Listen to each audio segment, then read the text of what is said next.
வணக்கத்தை தெரிவித்துக் கொள்கின்றேன். என்னோடு இந்த பத்திரிகையாளர் சந்திப்பில் நம்முடைய கோவை மாநகர் மாவட்டத்தினுடைய தலைவர் ரமேஷ் அவர்கள், அவரோடு நம்முடைய இயக்கத்தில் பணி செய்யக்கூடிய மாநகர மாவட்டத்தினுடைய பொறுப்பாளர்கள், கோவை பெருங்கோட்டத்தினுடைய பொறுப்பாளராக இருக்கக்கூடிய அண்ணன் ஏபி முருகானந்தம் அவர்கள், அண்ணன் மோகன் மந்திராச்சலம் உட்பட எல்லா தலைவர்களும் இங்கே இருக்கிறாங்க.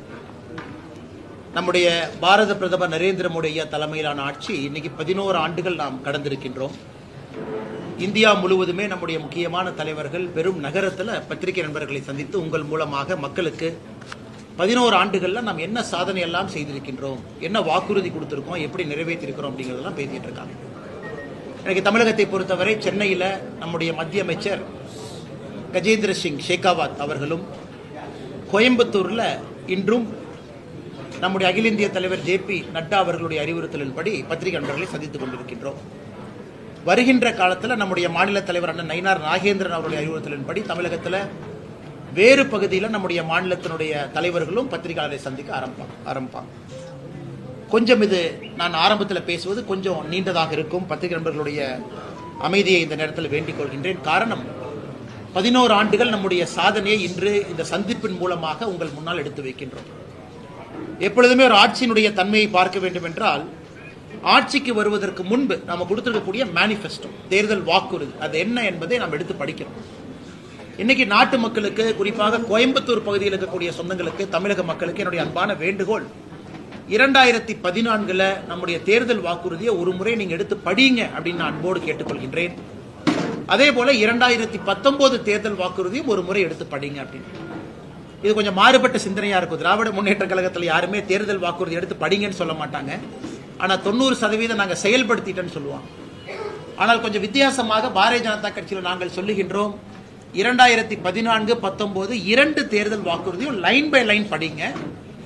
நம்ம செஞ்சிட்டோமா அப்படின்னு டிக் போட்டுக்கிட்டே வாங்க சைட்ல. 2014 செஞ்சிட்டோமா, செய்யலையா? ஏன்னா நீங்கள் வாக்களித்ததற்கு, உங்கள் வாக்குக்கு நம்பிக்கையாக நாங்கள் நடந்து கொண்டிருக்கின்றோம் என்பது அதுதான் முதல் சாட்சி. 2014 நாம் கொடுத்திருக்கக்கூடிய தேர்தல் வாக்குறுதி, நான் ஏற்கனவே பல மேடைகளில் சொல்லி இருக்கின்றேன், முழுவதுமாக நிறைவேற்றி இருக்கின்றோம். ஒன்னே ஒன்று அதில் பாக்கி இருக்கிறது, யூனிஃபார்ம் சிவில் கோட். அதற்கான மூவ்மெண்ட்டும் நம்முடைய மத்திய அரசு ஆரம்பித்திருக்கிறார். 2014 எல்லா தேர்தல் வாக்குறுதியும் சொல்வதை விட மிக முக்கியமாக 10 தேர்தல் வாக்குறுதியை மட்டும் உங்கள் முன்னால் சொல்ல வேண்டும் என்பது எங்களுடைய ஆசை. ஒரு முக்கியமான வாக்குறுதி நம்ம கொடுத்தோம், ஊழல் இல்லாத உன்னத ஆட்சியை நாம் இந்திய மக்களுக்கு கொடுப்போம்.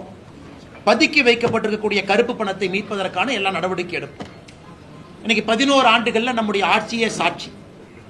நம்முடைய டெண்டர் ப்ரொக்யூர்மெண்டா இருக்கட்டும், ராணுவ தளவாடங்கள் நாம் வாங்கியிருக்கக்கூடியதாக இருக்கட்டும், மத்திய அரசினுடைய திட்டங்களாக இருக்கட்டும், எங்கேயும் கூட நாம் ஊழல் செய்திருக்கின்றோம் என்று 11 ஆண்டுகள்ல பத்திரிகை நண்பர்கள் நீங்களும் குற்றச்சாட்டுல, எதிர்க்கட்சி நண்பர்களும் கூட குற்றச்சாட்டு.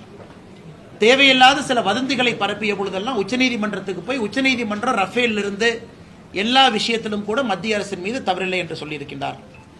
கடந்த 11 ஆண்டுகளில் அமலாக்கத்துறை, இந்தியாவில் இருக்கக்கூடிய வேறு வேறு ஏஜென்சி ஊழல் கருப்பு பணம் எவ்வளவு பதுக்கி வச்சிருக்கிறாங்களோ 1,45,000 கோடி ரூபாயை நாம் மீட்டெடுத்திருக்கின்றோம்.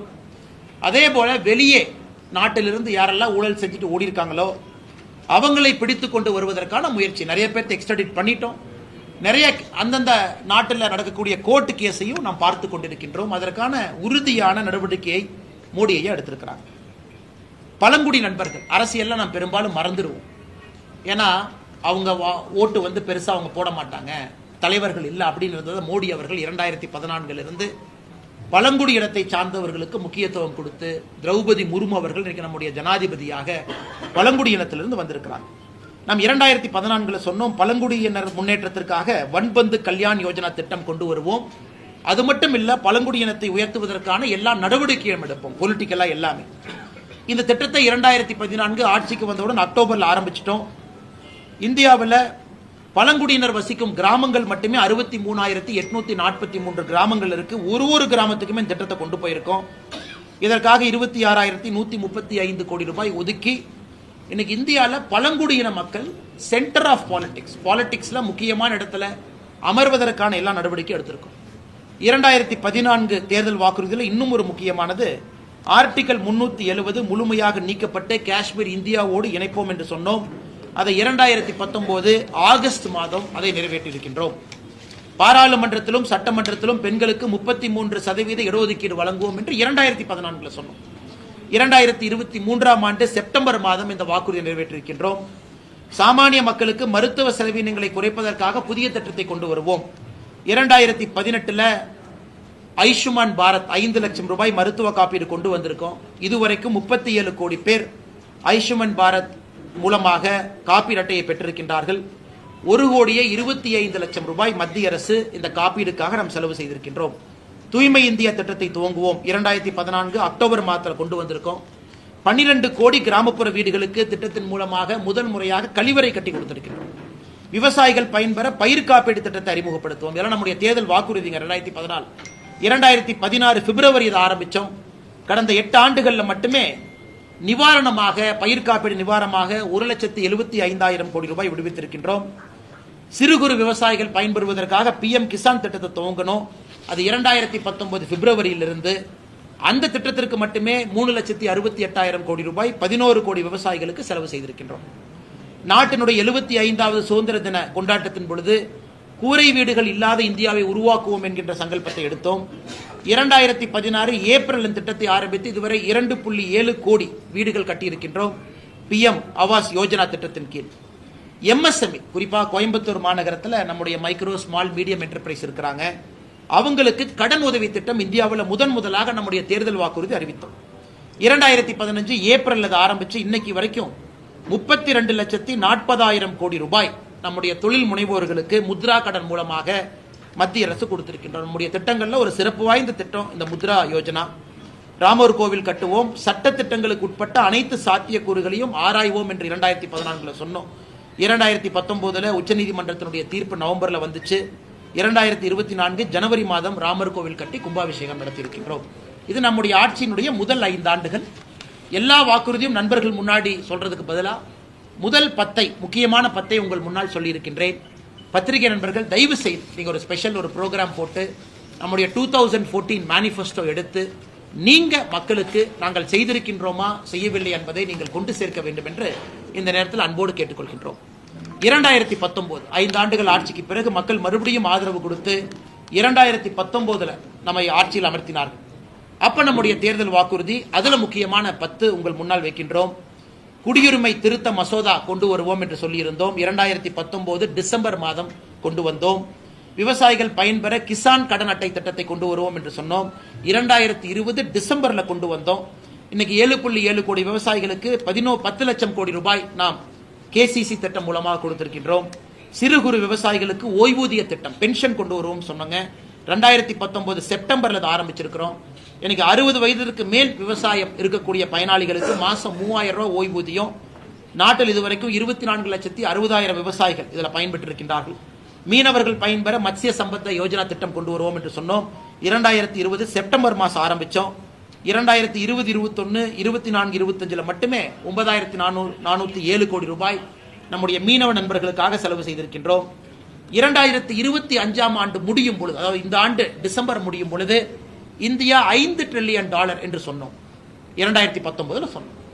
இன்னைக்கு இந்தியா 4.1 trillion. இன்னைக்கு நாம ஜூன்ல இருக்கோம். 4.1 trillion. குறிப்பாக நாம் இதை புரிந்து கொள்ள வேண்டும். கொரோனால 2 ஆண்டுகள் 2020, 2021 கொரோனா பெரும் தொற்றுல நம்ம மாட்டியும் கூட நம்ம சொன்ன டார்கெட்டை நோக்கி போயிட்டு இருக்கோம்.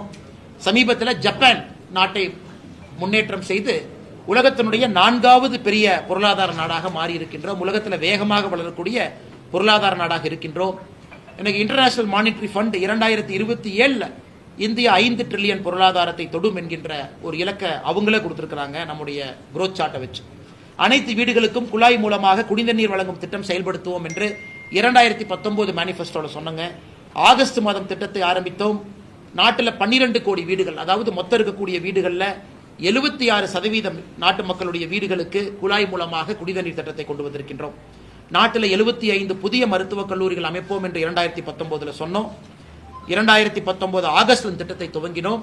தமிழகம் உட்பட தமிழகத்துக்கு 11 மருத்துவக் கல்லூரி உட்பட 75 மருத்துவக் கல்லூரிகளும் கொடுத்து விட்டோம்.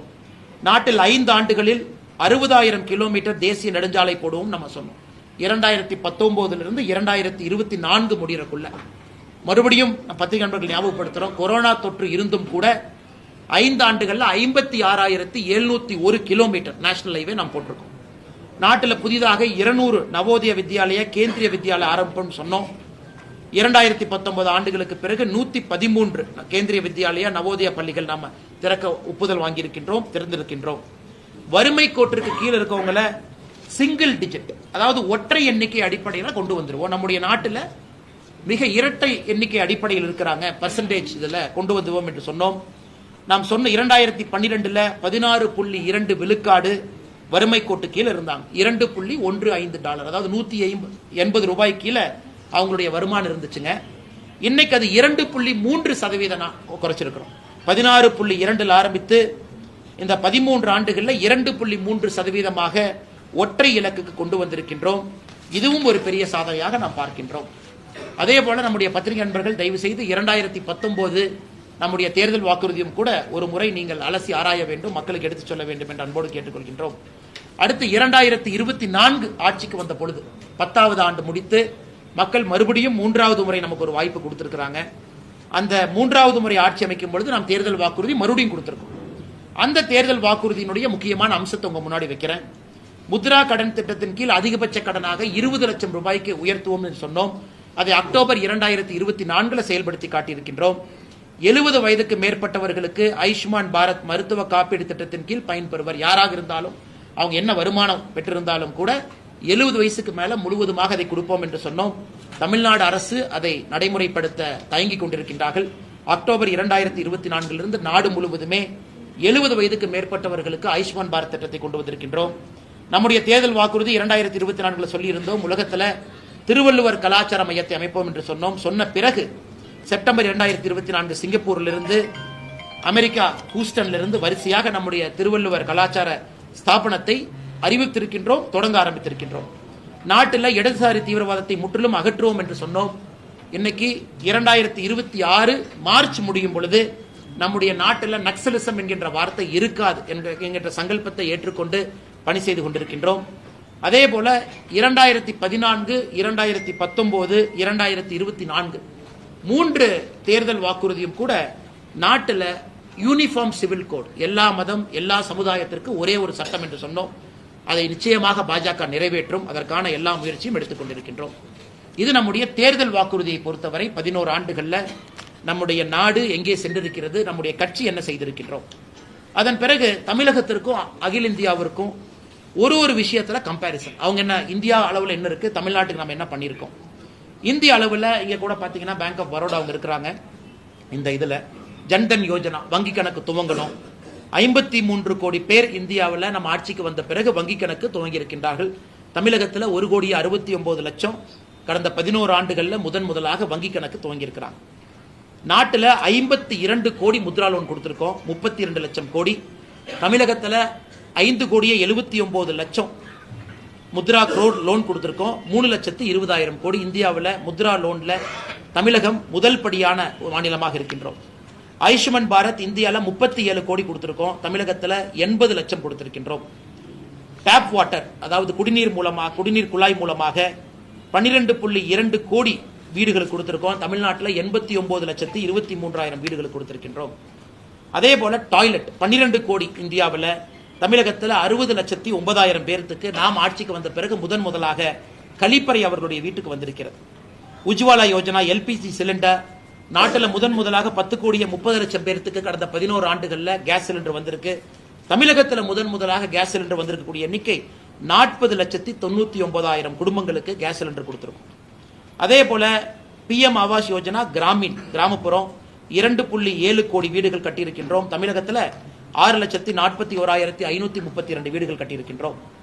அதே போல இளைஞர்களுக்கு பயிற்சி கொடுத்து அடுத்த கட்டம் எடுத்து செல்வதற்கான பிஎம் கௌசல் விகாஸ் யோஜனா 1,42,00,000 இளைஞர்களை நாடு முழுவதுமே நம்ம ட்ரெயின் பண்ணியிருக்கோம். தமிழகத்தில் 8,68,443 இளைஞர்கள் இதை பயிற்சி பெற்றிருக்கின்றார்கள். 1,76,000 ஸ்டார்ட் அப், 118 யூனிகான் இதெல்லாம் நாம உருவாக்கி இருக்கின்றோம். தமிழகத்தில் 10,814 ஸ்டார்ட் அப்பை உருவாக்கி இருக்கின்றோம். அதே போல Atal tinkering lab 3,500 start up incubate பண்ணி 32,000 ஜாப் உருவாக்கி இருக்கோம். தமிழ்நாட்டில் 10,000 அட்டல் டிங்கரிங் லேப், இந்தியா முழுவதும், தமிழ்நாட்டில் 975. PM கிசான் 11 கோடி விவசாயிகள், விவசாய நண்பர்கள்லாம் சூலூர்லேருந்து வந்திருக்கிறாங்க பைப்லைன் பிரச்சனை சார்பாக, அவங்களுக்கு தெரியும். 11 கோடி விவசாயிகளுக்கு PM கிசான் திட்டம் கொடுத்திருக்கோம். 3,68,000 கோடி செலவு செய்திருக்கின்றோம். தமிழகத்தில் 22,58,000 விவசாயிகளுக்கு 11 கோடியே 3,665 11 கோடியே 11,365 கோடி 11,365 crore PM கிசான்ல கொடுத்திருக்கின்றோம். அதே போல PM ஃபசல் பீமா யோஜனா இன்சூரன்ஸ் பார்த்தீங்கன்னா 23 கோடி விவசாயிகள் பயன்பெற்றிருக்கின்றார்கள். தமிழகத்தில் 86 லட்சம் விவசாயிகள் இதன் மூலமாக பயன்பெற்றிருக்கின்றார்கள். அதே போல நேஷனல் ஹைவே தமிழகத்திற்கு மட்டுமே நாம் ஆட்சிக்கு வந்த பிறகு 2100 கிலோமீட்டர் தேசிய நெடுஞ்சாலை 11 ஆண்டுகளில் கட்டி கொடுத்திருக்கின்றோம். இன்னைக்கு தமிழகம் 7000 கிலோமீட்டர் தாண்டி தேசிய நெடுஞ்சாலை தமிழகத்தில் இருக்குது. இதெல்லாம் நாம் செய்திருக்கக்கூடிய சாதனையாக இந்த நாள் 11 ஆண்டுகள் நம்முடைய ஆட்சி அமைத்த பிறகு பத்திரிகை முன்பு வைக்கின்றோம். அதையெல்லாம் தாண்டி மிக முக்கியமாக சில விஷயங்களையும் நாம் கையில் எடுத்திருக்கின்றோம். மெட்ரோ, கோயம்புத்தூருக்கு விரைவில் மெட்ரோ வர வேண்டும் என்பது எங்களுடைய ஆசை. அதற்கான எல்லா பிரயத்தனம் எடுத்துக்கொண்டிருக்கின்றோம். 2014 வெறும் 5 நகரத்திற்கு மட்டும் மெட்ரோ இருந்துச்சுங்க. எனக்கு 23 நகரங்களுக்கு மெட்ரோ வந்திருக்கிறது. வெறும் 248 கிலோமீட்டர் வழித்தடம் இருந்துச்சு மெட்ரோ, இன்னைக்கு 1000 கிலோமீட்டர் வந்திருக்கு. ஏர்போர்ட் 2014 74 ஏர்போர்ட் இருந்துச்சு, இன்னைக்கு 160 விமான நிலையங்கள், 1,51,00,000 பேர் இந்த உடான் ஸ்கீமை பயன்படுத்தி முதல் முறையாக விமானத்தில் பயணம் செய்திருக்கின்றார்கள். அமிர்த் பாரத் ஸ்கீமில் 1300 ரயில்வே நிலையங்களை புதுப்பித்திருக்கின்றோம். அதே போல ஏற்கனவே சொன்னது போல ஆர்டிகல் 370, 35A அதையெல்லாம் நாம் எடுத்திருக்கின்றோம். நக்சல் வயலன்ஸ் மூலமாக வரக்கூடிய பிரச்சனைகள் 81% குறைத்திருக்கின்றோம். இந்த ப்ரொடக்ஷன் லிங்க்டு இன்சென்டிவ் ஸ்கீம், தமிழக அரசு அதிகமாக ஸ்டிக்கர் ஒட்டுறது, எங்க ஊர்ல செல்போன் செய்யறாங்க, எங்க ஊர்ல அது செய்யறாங்கன்னு, அது மத்திய அரசினுடைய முழுமையான திட்டம். 1,60,000 கோடி ரூபாய் 14 செக்டர்ல நம்ம இன்வெஸ்ட் பண்ணியிருக்கோம். எனக்கு இந்தியா உலகத்தினுடைய 2வது பெரிய செல்போன் மேனுஃபேக்சராக மாறி இருக்கின்றோம். 25 கோடி இந்தியர்களை பாவர்ட்டி, அதாவது கடுமையான கோரமாக இருக்கக்கூடிய வருமான கீழே 180 ரூபாய்க்கு கீழே இருக்கவங்களை மேலே கொண்டு வந்திருக்கின்றோம். 25 கோடி பேர்த்த புதிய கல்விக் கொள்கை 2020 கொண்டு வந்திருக்கோம்.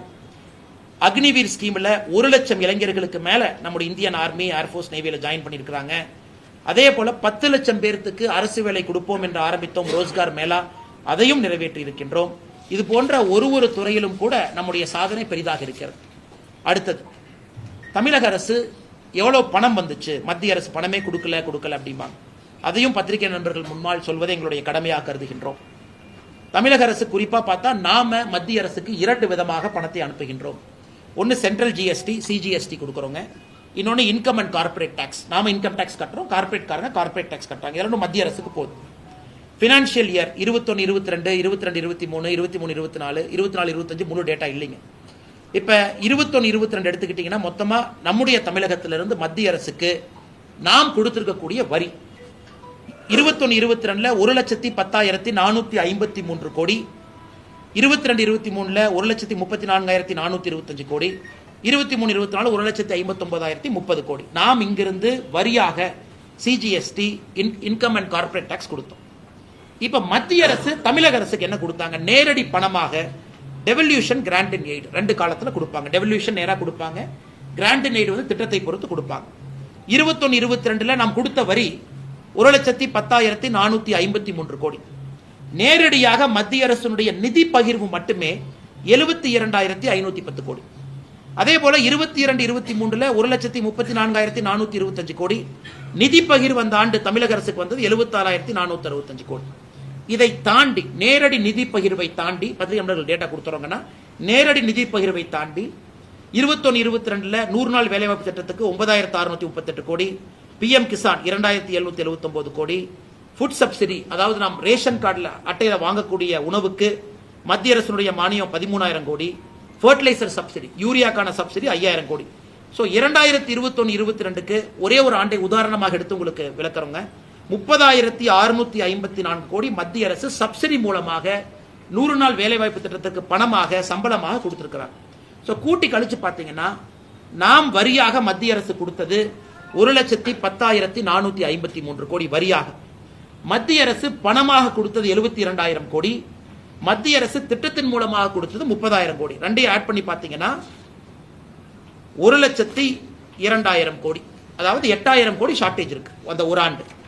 அதுக்கு திரும்ப பார்த்தீங்கன்னா நேஷனல் ஹைவேக்கு நம்ம கொடுத்த பணம், ரயில்வேஸ், ஏர்போர்ட், சாகர்மாலா, இதையெல்லாம் மொத்தமாக கூட்டி கழிச்சு பார்த்தீங்கன்னா நாம் கொடுத்த ஒரு ரூபாய்க்கும் மத்திய அரசு திரும்ப ₹1 கொடுத்துருக்காங்க. அதை இந்த பத்திரிகையாளர் சந்திப்பு முடித்த பிறகு நம்முடைய நண்பர்களுக்கு இந்த டேட்டாவை கொடுத்துட்றோம்.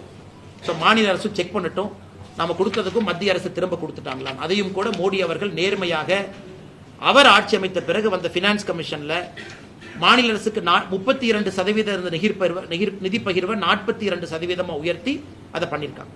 ஸோ கூட்டி கழிச்சு சொல்ல வேண்டும் என்றால் கடந்த 4 ஆண்டுகளில் நாம் தமிழர்கள் மத்திய அரசு கொடுத்த வரி 4,36,136 கோடி. Total transfer by to Tamil Nadu by central government 5,47,380 கோடி எல்லாம் சேர்த்தி. அதனால் அதையும் கூட இந்த நேரத்தில் உங்களுக்கு சொல்வதற்கு கடமைப்பட்டிருக்கின்றோம். இதை தாண்டிங்கன்னா இந்த மாதிரி ஒரு பெரிய புத்தகம் நம்முடைய மத்திய அரசு நம்ம போட்டிருக்கோம். 11 ஆண்டுகளுக்கான புத்தகம்.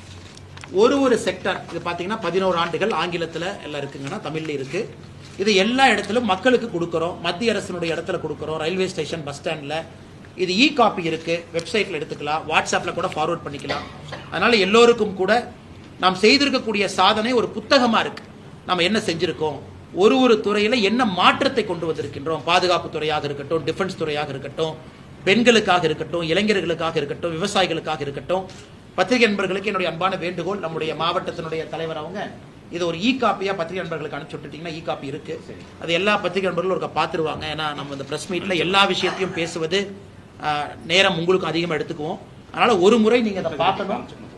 இந்த புத்தகம் பாருங்கன்னா புத்தகம் இந்த மாதிரி இருக்கு. இதுதான் புத்தகம். இதில் வந்து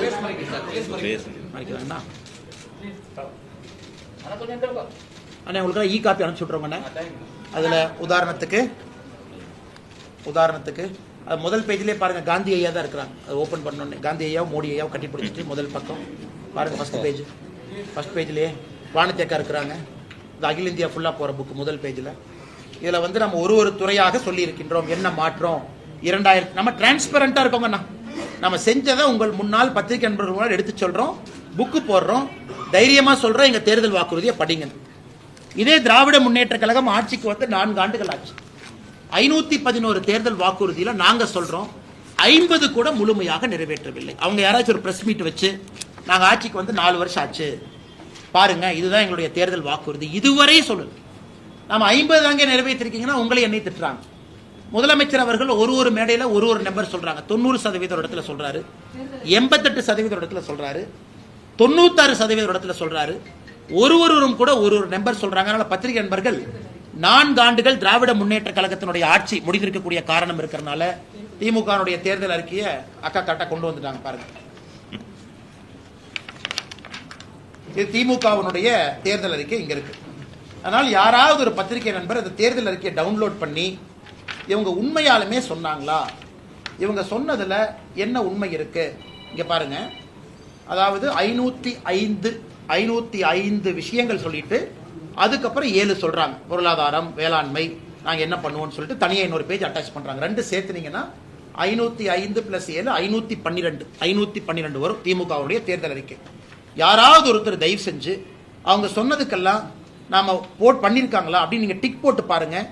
எனக்கு தெரிந்து 50 கூட அவங்க செய்யணும். 50 கூட, வெறும் 50 தேர்தல் வாக்குறுதி கூட நிறைவேற்றாம இன்னைக்கு ஆட்சியில திராவிட முன்னேற்ற கழகத்தினுடைய ஆட்சி இங்கே நடந்து கொண்டிருக்கிறது.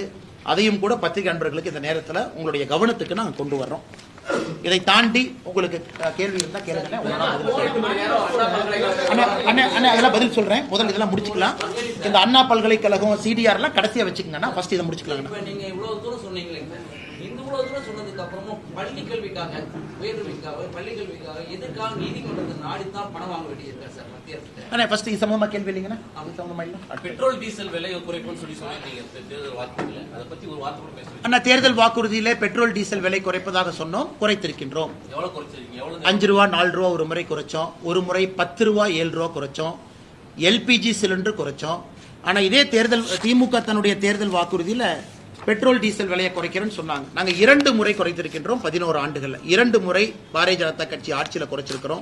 கடந்த முறை தீபாவளியில குறைச்சிருக்கிறோம். ஆனா நம்முடைய ஆட்சியில் நம்ம ஏத்துறது இல்லைங்கண்ணா. ஆயில் மார்க்கெட்டிங் கம்பெனி சந்தை நிலவரப்படி அவங்க பிக்ஸ் பண்றாங்க. பெட்ரோலியம் மினிஸ்டரோ மத்திய அமைச்சரோ நாங்க அமைச்சரவையிலிருந்து 10 ரூபாய் ஏத்துங்க 20 ரூபாய் ஏத்துங்கன்னு சொல்றது இல்லைங்க. அதுக்கு ஒரு ஃபார்முலா இருக்கு.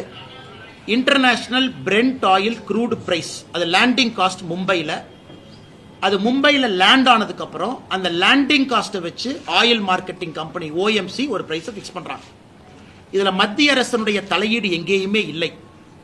இப்ப எங்க மத்திய அரசு இன்டர்நேஷனல் பிரைஸ் குறையுது அப்படிங்கிற இடத்துல 2 முறை நாம இன்டர்வீன் பண்ணி குறைன்னு சொல்லியிருக்கோம். இது நண்பருக்கு ஒரே ஒரு உதாரணம் சொல்றேன்.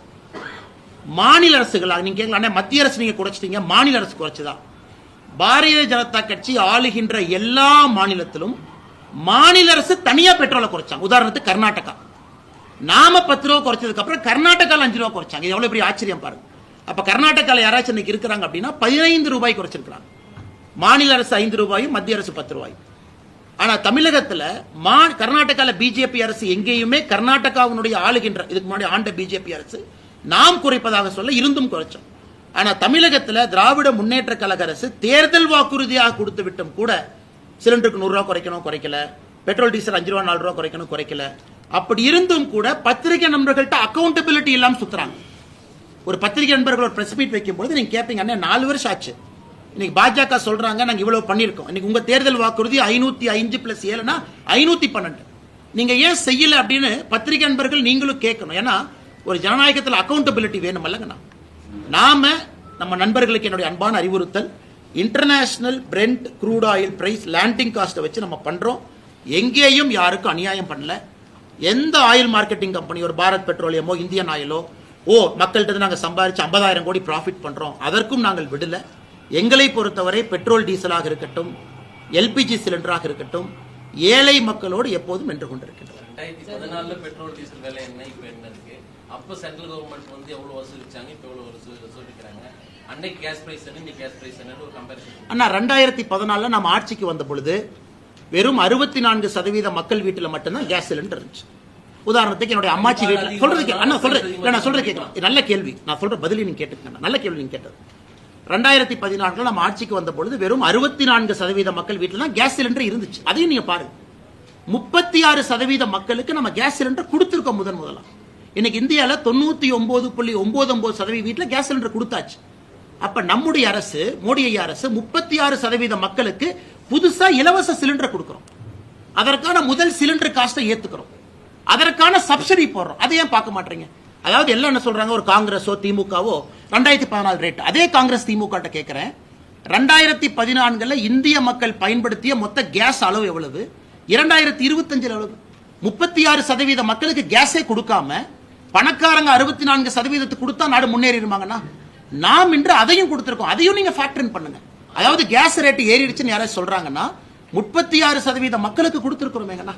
அதையும் பார்க்க மாட்டோம். 64% பெரிய பொருளாதாரத்துல மேலோங்கி இருக்கிறவங்களா இருக்கு வாய்ப்பு இல்லைங்களே. ஏன்னா நாங்க அரசியல் இருக்கும் பொழுது நாங்க எப்படி பார்க்கிறோம், நாட்டுல 3ல் சராசரியாக ஒருவருக்கு கேஸ் இல்லை நாங்க கொதிக்கிறோம். அதாவது 100 பேர் இருக்காங்கன்னா 64 பேருக்கு தான் கேஸ். அப்ப 36னா 3ல் ஒருத்தருக்கு கேஸ் இல்லை. இன்னைக்கு 100% மக்களுக்கும் கேஸ் சிலிண்டர் கொடுத்திருக்கோம்.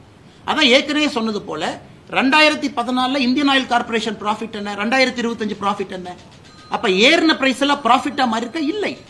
ஆனா 2014 10,000 கோடி ப்ராஃபிட், 2025 50,000 கோடி ப்ராஃபிட்.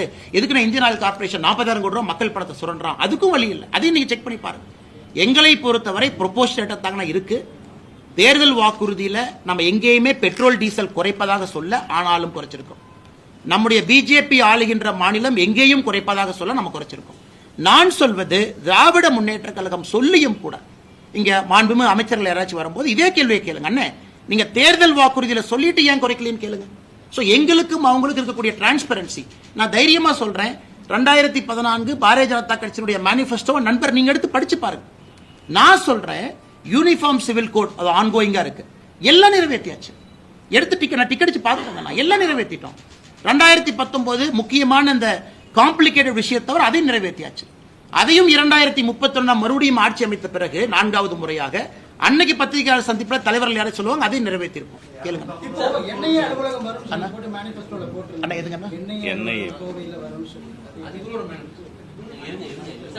ஆனா இன்னைக்கு மத்திய அரசை பத்தி பேசிட்டு இந்த மத்திய மாநில அரசுகள் ரெண்டு பேர்த்தோட மோதல் போக்குல தமிழக பள்ளி மாணவர்களோட பாதிப்பு அதிகமா இருக்கு. 2961 கோடிக்கு தமிழ்நாடு கவர்மெண்ட் கேஸ் போட்டிருக்காங்க. இப்ப சங்காரா இப்ப ஒரு ஆர்டிஇ இதுல வந்து 750 கோடி ரிலீஸ் பண்ணி அந்த குழந்தையோட படிப்பை பாதுகாக்கணும்னு சொல்லிருக்காங்க. 5 லட்சம் குழந்தைகள் பாதிக்கப்பட்டிருக்காங்க. சோ இப்ப ரெண்டு பேருமே சண்டை போட்டுக்கிறதுனால தமிழ்நாட்டு குழந்தைகளுக்கு கிடைக்க வேண்டிய கல்வி நிதி உதவித்தொகை கிடைக்காமலே கஷ்டப்பட வேண்டியது சார். நல்ல கேள்விங்கண்ணே. இப்போ சமீபத்தில் நம்முடைய நீதிபதி ஐயா ஜிஆர் சுவாமிநாதன் அவர்கள் தலைமையிலான பெஞ்ச் வந்து ஒரு தீர்ப்பு கொடுத்துருக்குறாங்க. அதாவது சமகிரக சிக்ஷா ஃபண்ட் மத்திய அரசு மாநில அரசு கொடுக்க வேண்டிய நிதி இன்னைக்கு மத்திய அரசு தரப்பை பொறுத்தவரை புதிய கல்விக் கொள்கையை நீங்கள் ஏற்றுக்கணும். ஏன்னா நீங்கள் கையெழுத்து போட்டுட்டு அப்புறம் நீங்கள் மாட்டேன்னு சொல்கிறீங்க, ஏற்றுக்குங்க. இது அதற்காக ஒதுக்கப்பட்ட நிதி அப்படிங்கிறது மத்திய அரசினுடைய வாதம். இன்னைக்கு தனியார் பள்ளிக்கூடம் என்ன சொல்கிறாங்க, ஐயா உங்கள் பிரச்சனை, நான் இன்னைக்கு ரைட் டு எஜுகேஷன்ல ஏழை மக்களுடைய குழந்தைய நான் அட்மிட் பண்ணியிருக்கேன், எனக்கு நீங்க அந்த ஃபீஸை நீங்க கட்டுங்க. அதான் ஆர்டிக்கு நீங்க கேட்கறது.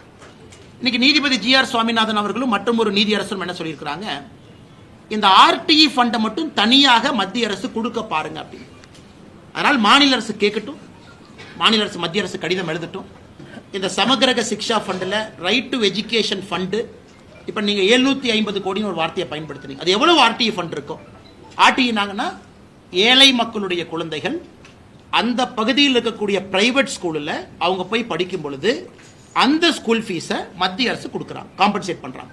அதனால் அந்த பணம் 750 கோடியோ 600 கோடியோ எவ்வளோ இருக்கோ அதை மாநில அரசு பிரித்து மத்திய அரசு கிட்ட கேட்கட்டும். நிச்சயமாக என்ன பிரைவேட் ஸ்கூல் என்ன சொல்கிறாங்க, சார் எங்களுக்கு பணம் வர மாட்டேங்குது, மத்திய அரசு மாநில அரசு நீங்கள் சண்டை போடுறது ஓகே, உங்கள் சண்டையில் எதுக்கு எங்களுக்கு பணம் வராமல் இருந்தால் நாங்கள் எப்படி ஸ்கூல் நடத்தும்? ஆனால் நிச்சயமாக நம்முடைய தலைவர் நயினார் அண்ணன், நம்முடைய மூத்த தலைவர்கள் இருக்கிறாங்க, அவங்களும் இதை பற்றி யோசிச்சுட்டு இருக்காங்க, பார்த்துட்டு இருக்காங்க. ஒருவேளை மாநில அரசு இதை மத்திய அரசுக்கு கடிதமாக எழுதுறாங்க, ஆர்டிஇ ஃபண்ட் எவ்வளவு, மிச்ச ஃபண்ட் எவ்வளோன்னு கேட்டாங்கன்னா அதை மத்திய அரசுடைய கவனத்துக்கு எடுத்துட்டு போய் இந்த பிரச்சனையை தீர்ப்பதற்கான முயற்சி எடுக்கும். ஏன்னா இதைத்தான் நீதி அரசு சொல்லியிருக்கிறாங்க, மத்திய அரசுக்கு நான் வேண்டுகோள் வைக்கிறேன். ஏன்னா ஆர்டிஇ ஃபண்ட் மூலமா ஒரு தனியார் பள்ளி பாதிக்க கூடாதுங்கிறாங்க, நியாயமான வேண்டுகோள் தான். அதே மாதிரி தான் சம்ஹாரத்துக்கு 1050 கோடி நீங்க கூட ஸ்டேட்மெண்ட் கொடுத்திருந்தீங்க. அதுல வந்து இன்னுமே ஸ்டேட் கவர்மெண்ட் மேல ஏன் ஆய்வு நடத்தாம இருக்கு?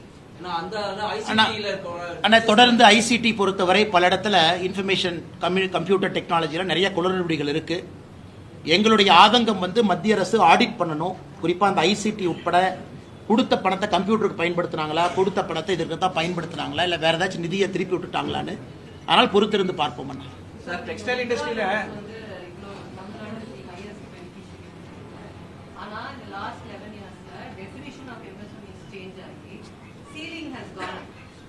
அப்போ ஆக்சுவல் மைக்ரோ இண்டஸ்ட்ரிக்கு இந்த பெனிஃபிட் எஸ்பெஷலி மேனுஃபேக்சரிங் செக்டர் வந்திருக்கான்னு பார்த்தா வெரி லெஸ்.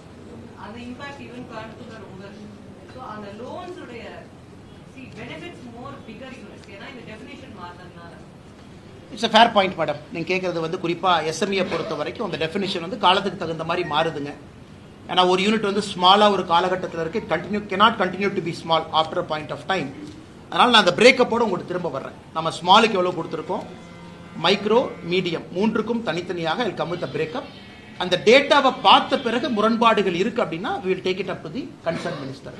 எனக்கு தெரிஞ்சு இது இருப்பதற்கான வாய்ப்புகள் குறைவு. பட் இருந்தாலும் நான் எஸ்எம்இயா உங்களுக்கு ஒரு டேட்டாவை கொடுத்தேன், ஒரு பிரேக்கப்போடு உங்கள்கிட்ட பேசுகிறேன். சார் டெக்ஸ்டைல் இண்டஸ்ட்ரியில பொறுத்த வரைக்கும் பாலிஸ்டர் விஸ்கோஸ் இருக்கு இல்லைங்களா, அதோடைய இம்போர்ட் இதுக்கு தரக்கட்டுப்பாடுன்னு ஒன்று விதிச்சு பல வருஷமா கோரிக்கை கொடுத்துட்டு இருக்காங்க. ஒரு சில கார்ப்பரேட் நிறுவனங்கள் மட்டும் பயன்பெறதுனால என்டையர் இந்தியன் டெக்ஸ்டைல் இண்டஸ்ட்ரியே பாதிக்கப்படுதுன்னு சொல்றாங்க இண்டஸ்ட்ரி. அதை பத்தி உங்களுடைய கருத்து? அண்ணா இதே கேள்வியை 4 மாசம் முன்னாடி பிரஸ் மீட்ல நீங்க கேட்டீங்க, இதே அண்ணன் நீங்க தான் கேட்டீங்க, இதே கேள்விக்கு 4 மாசம் முன்னாடி பதில் சொன்னேன். நல்ல கேள்விதான், நல்ல கேள்விதான். பாராட்டித்தானே பதில் சொல்றேன். நீ கேட்ட தப்புன்னு சொல்றேன்னா அதனால அன்னைக்கு சொன்ன இல்ல இல்ல நீங்க அண்ணே அந்த ஆன்சர் ஒரு நிமிஷம்னா நான் சொன்ன ஆன்சர் அவர் சொல்ல சொல்லுங்க.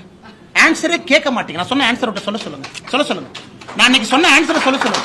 பிரஸ் மீட்ல நீங்க கேட்ட கேள்விய பிசிறு மாறாம நான் கேள்வியை திரும்ப சொல்றேன். நான் சொன்ன பதில நீங்க சொல்லுங்க.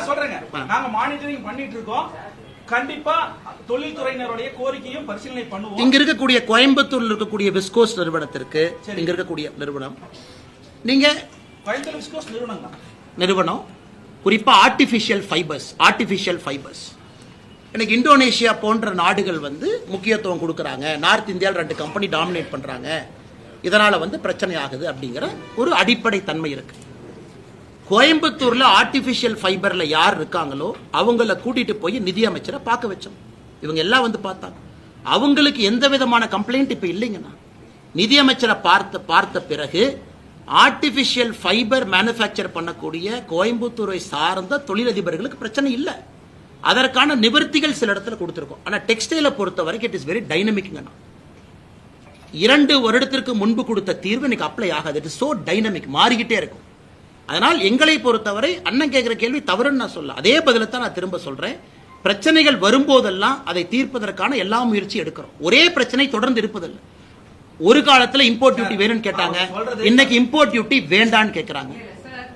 சார் என்னன்னா இன்னைக்கு கூட நானும் நிதி ஆயோக்ல இப்ப QCOக்கு கமிட்டி போட்டாங்க. ஏன்னா they are against QCO. ஆனா காமர்ஸ் மினிஸ்ட்ரி என்ன சொன்னாங்கன்னா we are no more subsidies for exports.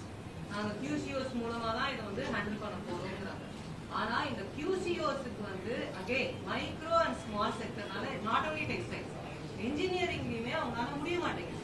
So என்ன ஆகுதுன்னா இப்ப நீங்க ஃபர்ஸ்ட் பாயிண்ட் சொன்னீங்க கரப்ஷன் இல்லன்னு சொன்னீங்க. கரப்ஷன் இல்ல, but are the voices of micro and small industries hurt?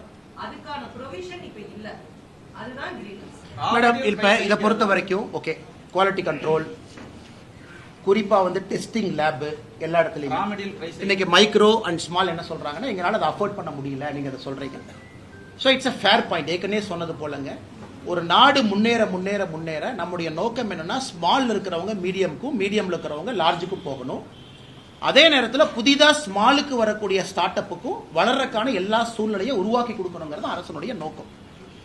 But a small cannot continue to be small and keep demanding 10 ஆண்டுகளுக்கு முன்பு கொடுத்த அதே விஷயத்தை தொடர்ந்து கொடுங்க. the country will not progress. 2014 நம்ம ஆட்சிக்கு வரும்போது $1.9 trillion, இன்னைக்கு நம்ம $4 trillion. ஸோ கண்ட்ரீஸ்னுடைய எக்கானமியை கிட்டத்தட்ட நம்ம டபுள் பண்ணியிருக்கோம். அப்படி இருக்கும் பொழுது எல்லா இண்டஸ்ட்ரிக்கும் முதல்ல கொடுத்த அதே மாதிரி நீங்க கொடுங்கன்னு சொல்லும் பொழுது the country cannot grow. அதே நேரத்தில் நீங்க சொல்ற பாயிண்ட் இருக்கு, ஸ்மாலும் புரிஞ்சுக்கணும், சேம் சப்சிடி சேம் மொடாலிட்டி முதல்ல மாதிரி இருக்காது. It cannot happen. World over it cannot happen. Second, textile industry பொறுத்த வரைக்கும் மேடம் நம்மை தாண்டி இன்னொரு பிரச்சனை இருக்கு. There is a tariff quota. European union பிரச்சனை அவங்களுக்கு இருக்கு. ஒரு கவர்மெண்ட்டை பொறுத்த வரைக்கும் எல்லா முயற்சிகள் எடுத்தாலும் ரவுண்ட் ட்ரிப்பிங் பண்றாங்க, அதை ஸ்டாப் பண்ணணும். அதெல்லாம் தாண்டி திருப்பூர், கோயம்புத்தூர் போன்ற நிறுவனங்களுக்கு பங்களாதேஷ்ல இருந்து ஒரு பிரச்சனை வருது. நம்ம எவ்வளவுதான் ட்ரை பண்ணாலும் நிறைய நிறுவனங்கள் பங்களாதேஷ்ல போய் அவங்க நிறுவனத்தை ஆரம்பிச்சு உள்ள கொண்டு வர்றாங்க. ஸோ நம்மை தாண்டி ஜியோ பாலிட்டிக்ஸ் இருக்கு, அதையும் இங்க இருக்கக்கூடிய தொழில் நிறுவனங்கள் புரிஞ்சுக்கிறாங்க. ஸோ எல்லாமே மத்திய அரசு தான் செய்யணும் அப்படிங்கிறத தாண்டி, உதாரணத்திற்கு UK இந்தியா FTA சைன் பண்ணியிருக்கோம். இது எத்தனை ஆண்டு காலமாக டெக்ஸ்டைல் இண்டஸ்ட்ரியினுடைய கோரிக்கை, ஃபார் ஹவு மெனி இயர்ஸ். இன்னைக்கு அதை நடத்தி காட்டியிருக்கோம். நம்ம வந்த பிறகு டெக்ஸ்டைல் செக்டருக்கு எத்தனை FTA நம்ம கொடுத்துருக்கோம் மட்டும் பாருங்க மேடம், எத்தனை FTA கொடுத்துருக்கோம். அதனால் என்னை பொறுத்தவரை பண்றோம், செஞ்சுட்டு இருக்கோம் மேடம், இன்னும் செய்யணும், அதில் எந்த மாற்று கருத்தும் இல்லை. அதே நேரத்தில் 2014 இருந்த மாதிரியே 2025 அந்த சப்சிடி கண்டினியூஷன் அப்படிங்கிறது என்னை பொறுத்தவரை கஷ்டம். But wherever possible we are solving that thing. Sir அவங்க சொல்றது மெயினா ரா மெட்டீரியல் பிரைஸ் ஹைக் தான் பிரச்சனைங்கறாங்க. அதை தீர்க்கறதுக்கு will you facilitate with the central government? அண்ணா அதான் எங்க கடமை, அதான் எங்க வேலை. நான் சொல்றது அந்த நிறுவனத்தினுடைய முதலாளிகளோ நிறுவனத்தினுடைய யார் இருக்காங்களோ they are continuously in talks, continuously engage பண்ணிட்டு இருக்காங்க. அந்த 2 பெரிய நிறுவனங்கள் மார்க்கெட்டை கேப்சர் பண்ணி அவங்க ஆர்டிஃபிஷியலா அந்த ரா மெட்டீரியலுடைய பிரைஸை என்ன வைக்கிறாங்களோ அதை உடைத்து இந்தியாவில் இருக்கக்கூடிய சிறு குறு நிறுவனங்களும் மேன்மேடு ஃபைபர்ல வரணும் அப்படிங்கறத நோக்கம். அதற்கான எல்லா முயற்சியும் தொடர்ந்து எடுத்துக்கிட்டு தான் இருக்கும். ஏவியேஷன் பொறுத்த வரைக்கும் அன்னைக்கு சொன்னீங்க நாங்க we are continuously monitoring Coimbatore international airport development. அதை பத்தி உங்களுடைய நிலைப்பாடு என்ன? போன பிரஸ் மீட்டுக்கு ஆனா கோயம்புத்தூர் ஏர்போர்ட்டை பொறுத்த வரைக்கும் இன்னைக்கும் அன்னைக்கு சொன்ன அதே கேள்வியை உங்க முன்னாடி வைக்கிறோம். 74 விமான நிலையங்கள் இந்தியாவில் 162 மாறி இருக்கும் பொழுது தமிழகத்தில் தூத்துக்குடி ஓப்பனிங்க்கு வந்துருச்சு, திருச்சி புதுசா ஓபன் பண்ணியாச்சு, எல்லா இடமும் இருக்கும் பொழுது கோயம்புத்தூர் மட்டும் ஏன் இந்த பிரச்சனை? கோட் ஷேரிங் இல்ல, ப்ராப்ளம் இது. சமீபத்தில் லேண்ட் ஹேண்ட் ஓவர் பண்ணிருக்காங்க, அந்த லேண்ட் ஹேண்ட் ஓவரும் முழுமையா பண்ணல, அதுலயும் லிட்டிகேஷன். நானும் நீங்களும் பேசிய பிறகு ஏவியேஷன் மினிஸ்டர் தெலுங்கு தேசம் கட்சியை சார்ந்தவங்க மறுபடியும் ஒரு லெட்டர் எழுதியிருக்காரு. அதாவது இவர்களுக்கும் ஆர்வம் இருக்க வேண்டும். இந்த மாவட்டத்தினுடைய டிஸ்ட்ரிக்ட் கலெக்டருக்கும் தமிழ்நாட்டினுடைய முதலமைச்சருக்கும் ஆர்வம் இருக்கணும். கோயம்புத்தூர் ஏர்போர்ட்டை பிரையாரிட்டியா டெவலப் பண்ணுங்கிற ஆர்வம் இருக்கும். சும்மா பேருக்கு வந்து நாம கொடுத்தோம். இன்னைக்கு 100% கோயம்புத்தூர் ஏர்போர்ட்டுடைய விஸ்தாரம் ஆகாம இருப்பதற்கான காரணம் நமக்கு டெண்டர் நோட்டிபிகேஷன் ஒரு நாளுங்கன்னா லேண்டு இன்னும் கொடுத்தே முழுமையாக இன்னும் அவங்க லேண்டை ஹேண்ட் ஓவர் பண்ணாம இருக்கிறாங்க. முழுமையா ஹேண்ட் ஓவர் பண்ண மறுபடியும் ஏவியேஷன் மினிஸ்டர் ரிமைண்டர் லெட்டர் எழுதியிருக்காங்க. கடந்த முறை வானதி ஸ்ரீனிவாசன் அவர்கள் கோயம்புத்தூர் தெற்கு தொகுதியினுடைய எம்எல்ஏ முதலமைச்சரை பார்த்த பிறகு 2 நாட்கள் கழிச்சு டிஆர்பி ராஜா அவங்க சொன்னாங்க லேண்டை கொடுத்தோம். முழுமையா கொடுத்தாங்களா? கொடுக்கல. இருந்த ஏவியேஷன் மினிஸ்டர் மறுபடியும் கடிதம் எழுதுறாங்க. அந்த அக்கறை பண்ணி லிட்டிகேஷன்ல ரிமூவ் பண்ணி கொடுக்க வேண்டியது இவங்க கடமை. எப்படி மத்திய அரசு இங்க வந்து லிட்டிகேஷன் அவங்க பொறுப்பு எடுப்பாங்கன்னா முழுக்க அந்த திட்டம் ஸ்டால்டுக்கு வந்து மாநில அரசு தான் காரணம். அதே தான் சொல்றேன். அப்படி இருந்தா நாம ஏன் கோயம்புத்தூரை வஞ்சிக்க போறோம்னா தூத்துக்குடி ஓபனிங் ரெடி இருக்கு, திருச்சி ஓபன் பண்ணியாச்சு. எத்தனையோ புது விமான நிலையங்கள் தமிழகத்தில் கொடுக்கும் பொழுது கோயம்புத்தூர் எங்களை பொறுத்தவரை ஹை பிரையாரிட்டி. காரணம் வால்யூம் ஆஃப் டிராபிக். இதனால மத்திய அரசு ஏன் கோயம்புத்தூரை வஞ்சிக்க போகுது? மிச்ச இடத்துல கிளியரா இருக்கும்போது டெண்டர் போடுறோம், டக் டக் டக்குன்னு மேல கொண்டு போறோம். கோயம்புத்தூர்ல தயவு செய்து நீங்க மாநில அரசுக்கு அழுத்தம் கொடுங்க, லேண்டை கிளியர் பண்ணி கொடுக்க சொல்லுங்க. ஏன்னா லேண்டை கிளியர் பண்ணாம 2 முறை டிராயிங்கை மாத்திருக்காங்க. தமிழகத்திலேயே அதிகப்படியான நிதி ஒதுக்கீடு நில ஆர்ஜிதத்துக்கு கோவைக்கு தான் பண்ணியிருக்கிறோம் அப்படின்னு சொல்றாங்க. 90% முடிஞ்சிருச்சுங்க. நீங்க சொன்ன மாதிரி 10% முடிக்கல, 100% ஹேண்ட் ஓவர். அண்ணா லிட்டிகேஷனோட ஒரு ப்ராப்பர்ட்டியை ஹேண்ட் ஓவர் பண்ணீங்கன்னா மத்திய அரசு லிட்டிகேஷனை சால்வ் பண்ண முடியாதுங்கண்ணா. லேண்டு வந்து மாநில அரசுடைய கண்ட்ரோலுங்கண்ணா. கான்ஸ்டிடியூஷன் ஆஃப் இந்தியா படி முழுமையாக நீங்க லேண்டை கொடுக்காம மத்திய அரசு செயல்படுத்த முடியும். அதனாலதான் போன முறை நாம் பேசிய பிறகு ஏவியேஷன் மினிஸ்டர் மறுபடியும் ஒரு கடிதம் எழுதியிருக்கிறாங்க. எங்களுக்கு லேண்டை முழுமையா ஹேண்ட் ஓவர் பண்ணுங்க. பண்ணிட்டாங்கன்னா எங்க ரெஸ்பான்சிபிலிட்டி நாங்க செயல்படுத்தி காட்டுறோம்.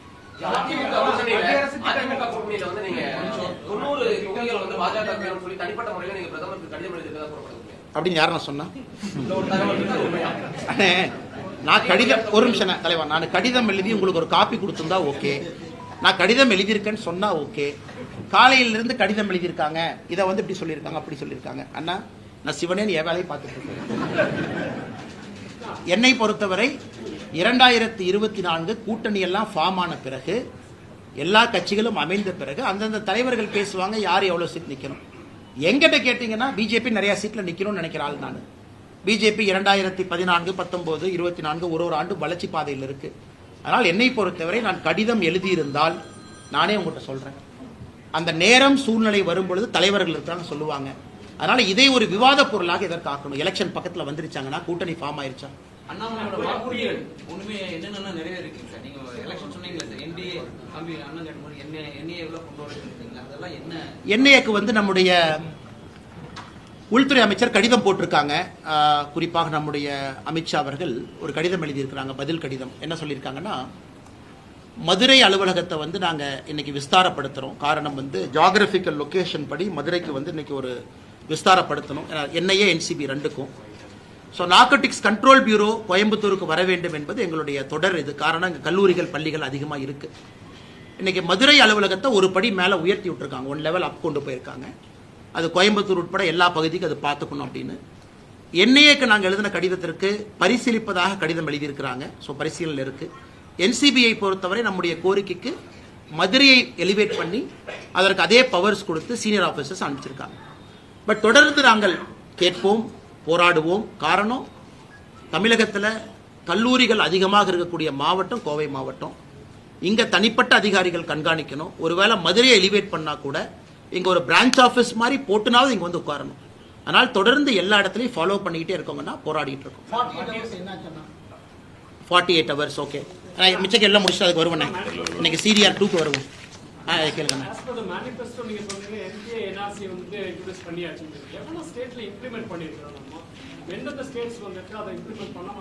நீங்க சொல்றது என்ன சொல்றீங்க? நேஷனல் பாப்புலேஷன் ரெஜிஸ்டரா? அண்ணே இருங்கண்ணே. அண்ணே அதற்கான டேட்டா எங்கிட்ட இல்லைங்கண்ணே. என்பிஆர் அப்கோர்ஸ் இல்லை. என்பிஆர் நாம் என்னது ஆரம்பிக்கல. குறிப்பாக இந்த சிட்டிசன்ஷிப் அமெண்ட்மெண்ட் ஆக்ட் சிஏஏ கொண்டு வந்த பிறகு இந்தியாவில் எத்தனை பேருக்கு புதிதாக குடியுரிமை கொடுத்துருக்கிறோம் அப்படிங்கிற டேட்டா எக்ஸாக்டாக எங்கிட்ட இல்லை. அவங்களுக்கு அந்த ஸ்மால் மைக்ரோ என்டர்பிரைஸ் டேட்டா ஒன்று கொடுக்கணும். உங்களுக்கு அந்த டேட்டா 2 கொடுக்குறோங்க. கேளுங்க. அடுத்தது மத்திய அரசு திட்டங்களை தமிழகத்தில் அமல்படுத்துறதுல என்னென்ன சிக்கல் இருக்கு? தொடர்ச்சியா இன்னொரு கேள்வி என்னன்னா, இப்ப NEPயா இருக்கட்டும், விஸ்வகர்மா யோஜனா இருக்கட்டும், இதெல்லாம் அமல்படுத்தாதனால தமிழகம் இழந்திருக்கக்கூடிய விஷயங்கள் என்னன்னா நீங்க நினைக்கிறீங்க? அதே மாதிரி கொடுக்கப்பட்ட நிதிகளுக்கு அண்ணா பார்த்தீங்கன்னா இன்னைக்கு விஸ்வகர்மா யோஜனா முதல்ல எடுத்துக்கலாங்கன்னா 13,000 கோடி ரூபாய் திட்டம் அது. இந்தியாவில் எல்லா மாநிலத்திலும் இதை வந்து முதல்வர் விஸ்வகர்மா திட்டம் கொண்டு வந்தாங்க. நாம் சொல்லியிருக்கக்கூடிய திட்டத்திலிருந்து முழுமையாக மாறுபட்ட திட்டம். நாம வந்து 3 லட்சம் ரூபாய் 1 லட்சம் அவங்களுக்கு. நாம வந்து அதிகப்படியான கம்யூனிட்டி சேர்த்திருக்கோம், அவங்க குறைவான கம்யூனிட்டி சேர்த்திருக்காங்க. அதனால மாநில அரசுகிட்ட நான் கேட்க விரும்புறது, ஐயா நாங்க விஸ்வகர்மா திட்டத்தை கொண்டு வந்தோம், லட்சக்கணக்கான மனிதர்கள் ரெஜிஸ்டர் பண்ணாங்க. நீங்க கொண்டு வந்த விஸ்வகர்மா திட்டத்தில் ஆயிரக்கணக்கானவர்கள் கூட பதிவு செய்யல அப்படிங்கிறது என்னுடைய குற்றச்சாட்டு. அதுக்கு உங்க 1 ரூபாய் கூட நிதி அலோகேட் பண்ண. இந்தியா முழுவதும் விஸ்வகர்மால நம்ம நிதி கொடுத்து 13,000 கோடி திட்டத்தை செயல்படுத்தி கொண்டிருக்கும் பொழுது தமிழகத்தில் ஏட்டிக்கு போட்டியாக ஒரு திட்டத்தை கொண்டு வந்து எத்தனை பேர் பதிவு பண்ணிருக்காங்க? ரெக்கார்டு கொடுக்கட்டும். மோடி ஐயாவுடைய விஸ்வகர்மா திட்டத்தினுடைய பதிவு டீட்டெயில் தமிழக அரசு கையிலே இருக்கு, அதே வெளியிடட்டும். ஸோ நமக்கு பதிவு செய்ததில் 10ல் ஒருத்தர் தான் தமிழ்நாடு விஸ்வகர்மா திட்டத்தில் பதிவு பண்ணியிருக்காங்க. அது அவங்களே கிளாரிஃபை பண்ணட்டும். 1 ரூபாய் கூட ஃபண்டினை டிஸ்போஸே பண்ணல. அப்படி இருக்கும் பொழுது வேண்டுமென்றே மத்திய அரசுடைய திட்டத்தை முடக்க பார்த்து மாநில அரசு போட்டியாக கொண்டு வந்த திட்டம் ஃபெயிலியர் தானே. இது அவங்க வந்து மாநில அரசு உணர்ந்துக்கணும். அதே போல முதலமைச்சருடைய மருந்து கடைகள் திட்டம் அதுவும் இன்னைக்கு ஃபெயிலியர் ஆக போகுது. காரணம், இந்தியா முழுவதுமே பிரதம மந்திரியினுடைய மலிவான மருந்து கடை இந்தியா முழுவதுமே இருக்கு. தமிழகத்தில் 900க்கும் மேற்பட்ட கடைகள் இருக்கு. அதற்கும் ஏட்டி போட்டியை அவனை கொண்டு வந்து இன்னைக்கு முதலமைச்சருடைய மருந்து கடை ப்ரொக்யூர் பண்ண முடியல, அவங்களால மருந்து வாங்க முடியாம தவிச்சிட்டு இருக்காங்க. ஸோ அங்கேயும் பிரச்சனை. இன்னைக்கு நீங்க தேவையில்லாம முதலமைச்சருடைய மலிவு மருந்து கடை ஆரம்பிச்சு உங்களாலையும் ப்ரொக்யூர் பண்ண முடியல. மத்திய அரசுக்கு சப்ளை செயின்ல வரக்கூடியது ஒன்று பிளாக் பண்ணி வச்சிருக்கிறேன். இதுவும் பிரச்சனை. ஆனால் முதலமைச்சர் அவர்கள் உணர்ந்து கொள்ள வேண்டும். ஒரு திட்டத்தை நீங்க கொண்டு வந்தா முழுமையா நிறைவேற்று. மத்திய அரசு திட்டத்தையும் நிறைவேற்ற விடாம உங்க திட்டத்தை கொண்டு வந்து அதையும் பிளாக் பண்ணி 2 திட்டத்தை சொதப்பிட்டு இருக்கார். ஒன்னு விஸ்வகர்மா திட்டத்தை முடிச்சு விட்டார், இந்தியா முழுவதும் பயன்பெற திட்டம். பிரதம மந்திரியினுடைய மலிவு விலை மருந்து கடை அங்க வரக்கூடிய சப்ளை செயின்ல தமிழக அரசு கான்ட்ராக்ட் போடுறாங்க, எனக்கும் அதே மருந்து கொடு. அப்புறம் என்ன பிரமாதம்? அதே மருந்து பிரதமருடைய கடைக்கு போகும் பொழுது நீங்க எதுக்கு அதை வாங்குறீங்க? வேற சப்ளை செயினுக்கு போங்க. நீங்க வாங்குறதுனால அங்க போற சப்ளை செயின் பாதிக்குது. அதனால 2 திட்டமும் கூட ஏட்டிக்கு போட்டியாக கொண்டு வந்த திட்டம் வந்து அட்டர் ஃபெயிலியர் தான். அப்புறம் மத்திய அரசு கொடுக்கக்கூடிய நிதி ஆதாரங்கள் சரியான முறையில் விவசாயிகளுக்கும் போய் சேர மாட்டேங்குது, இண்டஸ்ட்ரியல்ஸ்காரங்களுக்கும் எம்எஸ்எம்இ இண்டஸ்ட்ரியல்காரங்களுக்கும் போய் சேர மாட்டேங்குது. அவங்களும் ஒரு பக்கம் எல்லாருக்கும் தரப்புலையுமே எங்களுக்கு சென்ட்ரல் கவர்மெண்ட்ல எவ்வளவு பணம் கொடுக்குறாங்கன்னு எங்களுக்கு தெரியுது சார், எவ்வளவு வருதுன்னு தெரியல சார். அப்படிங்கிறப்ப இங்க பிரச்சனை என்னன்னா, எதற்காக இந்தியாவில் எல்லா இடத்துலையும் டபுள் இன்ஜின் கவர்மெண்ட் சக்சஸ் ஆகுதுனாங்கன்னா டிரான்ஸ்பரன்சி இருக்கு. பிஜேபி ஆட்சி மத்தியிலும் மாநிலத்திலும் ஒரே ஆட்சி இருக்கும் பொழுது அக்கௌண்டபிலிட்டி இருக்கு. இங்க வந்து அக்கௌண்டபிலிட்டி இல்லை. அதாவது ஃபேக் டேட்டா போடணும். 100 நாள் வேலைவாய்ப்பு திட்டத்தில் எவ்வளவு ஃப்ராட் பண்ணியிருக்கிறாங்க, ஃபேக் என்ட்ரி. அதே போல மிக முக்கியமாக பிஎம் கிசான் ஸ்கீம் எனக்கு ரொம்ப மனது வலிக்கக்கூடிய திட்டங்கன்னா 38 லட்சத்தில் ஆரம்பிச்சு 21 லட்சத்துக்கு வந்துட்டோம். 17 லட்சம் விவசாயிகள் டிஸ்குவாலிஃபை ஆயிட்டான். நாம டிஸ்குவாலிஃபை பண்ணல, டிஸ்குவாலிஃபை பண்ணது மாநில அரசு. நம்ம ஆரம்பிக்கும் போது 38 லட்சம். உன் டாக்குமெண்ட் இப்படி இல்லை, பட்டா சிட்டா 2 பேர்த்து பேர்ல இருக்கு, ஒரே குடும்ப பிரிங்கன்னு இவங்க பிரச்சனை பண்ணி அதை குறைச்சு 21 லட்சத்தில் வச்சிருக்கிறாங்க. ஸோ மாநில அரசை பொறுத்தவரை டிரான்ஸ்பரன்சி இல்லாம பாருங்க. ஆவாஸ் யோஜனா இந்தியா முழுவதும் ஒழுங்கா போகுது. இங்க நேற்று கூட ஒரு அக்கா சொன்னாங்க, நான் திமுக காரனுக்கு பணம் கொடுத்தா தான் என்ட்ரியே போடுறான் பஞ்சாயத்து லெவல். ஸோ எல்லா இடத்திலும் கூட மத்திய அரசினுடைய திட்டத்தை செயல்படுத்தக்கூடாது என்கின்ற ஒற்றை நோக்கில் திராவிட முன்னேற்ற கழகம் இருக்கிறாங்க. அனைத்து இடத்திலும் சப்சிடி டிரான்ஸ்பரண்டா போகும்போது இங்க மட்டும் என்ன பிரச்சனை? ஏன் அதை பண்றாங்க? கலெக்டர் ஆஃபீஸ்ல அக்ரிகல்ச்சர் ஆஃபீஸர் இருக்கார், அவர் என்ன பண்றாரு? டாஸ்மாக் இன்சார்ஜா பல கலெக்டர் ஆஃபீஸ்ல போட்டிருக்காங்க. அவங்க வேலை தானே. அவங்க போய் உண்மையாலுமே மண்வள அடையாள அட்டை 25 கோடி விவசாயிகள் தமிழகத்தில் அது குறைவு வாங்கல. இதெல்லாம் போய் கேம்ப் போட்டு நடத்தணும். மாநில அரசு கேம்ப் போட்டு இது மத்திய அரசுடைய திட்டம், வாங்க எங்க அதிகாரிகள் உட்கார்ந்துருப்பாங்க, ஞாயிற்றுக்கிழமை மணிக்கு நீங்க வாங்க கலெக்டர் ஆஃபீஸ்க்கு, நீங்க வந்து பதிவு பண்ணுங்க. அதான் டபுள் இன்ஜின் கவர்மெண்ட். ஒரு மாநில அரசும் மத்திய அரசும் ஒரே கட்சியில் இருக்கும்போது நடக்கும். ஆனா தமிழகம் நம்முடைய துரதிர்ஷ்டம், மாநில அரசு மத்திய அரசுடைய திட்டங்களை முடக்க வேண்டும் என்கின்ற ஒற்றை நோக்கில் இருக்கிறாங்க. அதான் பிரச்சனை. அதிமுக கூட்டணி வேண்டாம் என்ற நிலைப்பாட்டில் இருந்த அண்ணாமலை தற்போது வரைக்கும் மாறல அப்படின்ற ஒரு இருக்கு. ஏன்னா அமித்ஷா பங்கேற்ற மேடையில கூட நீங்க அதிமுக தலைவர்கள் குறித்து பேசல. அதே போன்று கோவையில் நடைபெற்ற இளையராஜா கூட்ட நிகழ்ச்சியில தளபதி ஸ்டாலின் ஐயா சொன்னவர் அதிமுக தலைவர்கள் குறித்து எந்த விதமான கருத்தும் பேசல. அண்ணா, நான் பிஜேபியினுடைய தொண்டனா, உயிர் இருக்கிற வரைக்கும் இந்த கட்சி வளர்ச்சிக்காக மட்டும்தான் நான் இருக்கேன். மற்ற கட்சி அதே நேரத்தில் கட்சி ஒரு முடிவெடுக்கும் பொழுது ஒரு தொண்டனாக நான் கட்டுப்படுறேங்கண்ணா. எங்களுடைய தலைவர்கள் ஒரு முடிவு எடுக்கிறாங்க, தொண்டனாக கட்டுப்படுறேன். சில இடத்துல எங்கே வாயை மூடிக்கொண்டிருக்க வேண்டுமோ அங்கே வாயை மூடிக்கொண்டிருக்கின்றேன், எங்கே பேச வேண்டுமோ அங்கே பேசுறேன். உறுதியாக தமிழகத்தில் அரசியல் மாற்றம் நடக்க வேண்டும் என்று நினைக்கக்கூடிய மனிதன் தான். அதே நேரத்தில் எந்த கட்சி நான் திறந்தாழ்ந்து பேசல. இளையராஜா ஐயாவை பொறுத்தவரை அவருக்கும் கலைஞர் கருணாநிதி ஐயாவுக்கும் தனிப்பட்ட நட்பு. இளையராஜா ஐயாவை நான் காலையில் எங்க பார்த்து பார்த்தேன். நம்ம மாநகரத்துக்கு வந்திருக்கிறாங்க, நம்ம வரவேற்கலாம், எப்படி இருக்கும். ஐயாவை காலையில் சந்தித்த பொழுது ஐயா ஆணை சொன்னாங்க, நீ சாயந்தரம் நிகழ்ச்சிக்கு வந்திருப்பா, வந்து பார்த்துட்டு போ வா அப்படின்னாரு. ஏன்னா இளையராஜா ஐயா சொன்ன பிறகு எப்பொழுதுமே தட்டாமல் கேட்கக்கூடிய மனிதன் நான். நிகழ்ச்சிக்கு போனேன், ஐயா சொன்னாங்க சரி மேடைக்கு வாங்க அப்படின்னு. மேடைக்கு போய் பேசும் பொழுது அது அரசியல் மேடையாக நான் பயன்படுத்திக் கொள்ள விரும்பவில்லை. ஏன்னா இதே இளையராஜா ஐயா மேடையில் எத்தனையோ அரசியல் தலைவர்கள் பேசியிருக்கிறாங்க. ஆனால் இளையராஜா ஐயாவை பொறுத்தவரை அவருக்கும் கலைஞர் கருணாநிதி ஐயாவுக்கும் தனிப்பட்ட நட்பு. ஏன்னா பிறந்த நாளே மாத்திக்கிட்ட நட்பு இருவருக்கும் இருக்கார், அதை எடுத்து காட்டணும். அதே நேரத்தில் எனக்கும் முதலமைச்சர் மு க ஸ்டாலின் ஐயாவுக்கும் கருத்து வேறுபாடுகள் இருந்தாலும் இளையராஜா ஐயாவை பொறுத்தவரை கடந்த ஒரு 4-5 மாதங்கள் அழகா பண்ணியிருக்காங்க. அவருடைய சிம்பனி ஆர்கெஸ்ட்ரா மிக அழகா அதை கொண்டு வந்திருக்கிறாங்க.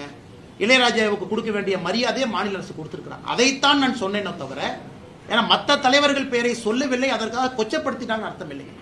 கலைஞர் கருணாநிதி ஐயா தனி நட்பு. பிரதமர் ஐயா இளையராஜா ஐயாவுக்கு செய்ய மாநிலத்தினுடைய முதலமைச்சர் ஸ்டாலின் ஐயாவும் செய்யறாங்க. அதை அந்த மேடையில் சொல்லாம வெறும் அரசியல் மேடையாக நான் பயன்படுத்தி நாங்க அப்படின்னு சொன்னா தப்பா, அது இளையராஜாவை கொச்சைப்படுத்துவது போல் இருந்திருக்கும். அதனால் மிச்சம் யாரு மேலே காழ்ப்புணர்ச்சி இல்லைங்கன்னா எங்கே எதை சொல்ல வேண்டுமோ நிச்சயமாக அங்கே அதை சொல்லுங்க.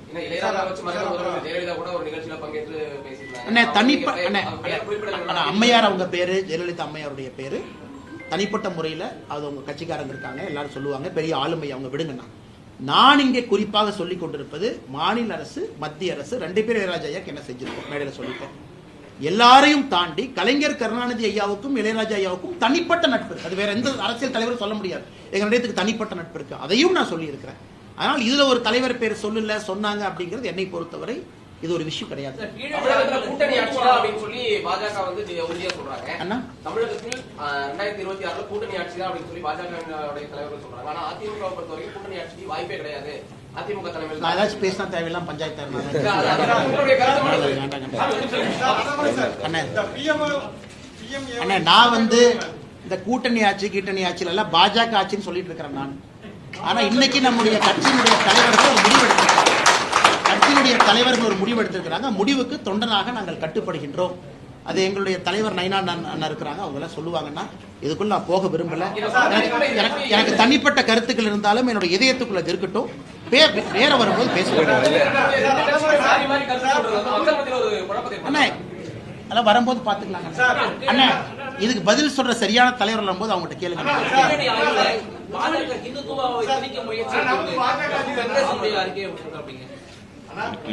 அண்ணா இந்த கீழடி ஆய்வை பத்தி கேட்டீங்கன்னா கொஞ்சம் விலாவரியாக பேச வேண்டும் என்று விரும்புகின்றேன். காரணம், கீழடியை பொறுத்தவரை 10 ஜூன் 2025 மத்திய அமைச்சர் திரு கஜேந்திர சிங் ஷெகாவத் அவங்க சென்னைக்கு வந்தாங்க.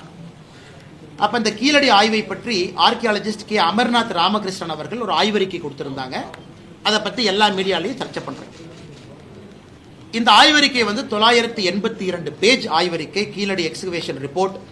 இது 2014, 15, 16 செஞ்ச எக்ஸ்கவேஷன் ரிப்போர்ட்டா கொடுத்திருக்கிறாங்க. இதுல மத்திய அரசுடைய பங்கு எங்கேன்னு மட்டும் நீங்க சொல்லுங்க, நான் உங்களுக்கு ஒரு டேட்டா சொல்றேன். கீழடியில் நம்ம என்ன சொல்றோம், நம்முடைய தமிழ் நாகரிகம் தொன்மையான நாகரிகத்தை பத்தி சொல்றோம். இதுவரை இந்தியாவில் புரிதல் என்னன்னா, ஹரப்பன் நாகரிகம் தான் தொன்மையானது. அங்கே இருந்து ஹரப்பன் அழிவு ஆரம்பிக்கும் பொழுது அங்கிருந்து பிரிஞ்சு ஈஸ்ட்ல போனாங்க, சவுத்துல வந்தாங்க, அங்கங்க போய் நாகரிகம் தோன்றியது என்பதுதான் இத்தனை நாள் நம்ம வைக்கக்கூடிய வாதம். கீழடியை பொறுத்தவரை நம்ம என்ன சொல்றோம் அப்படின்னா, இன்னைக்கு இது கிட்டத்தட்ட 5300 ஆண்டுகள் பழமையானதுன்னு ஒரு வாதத்தை வைக்கிறோம். 5300 இயர்ஸ்.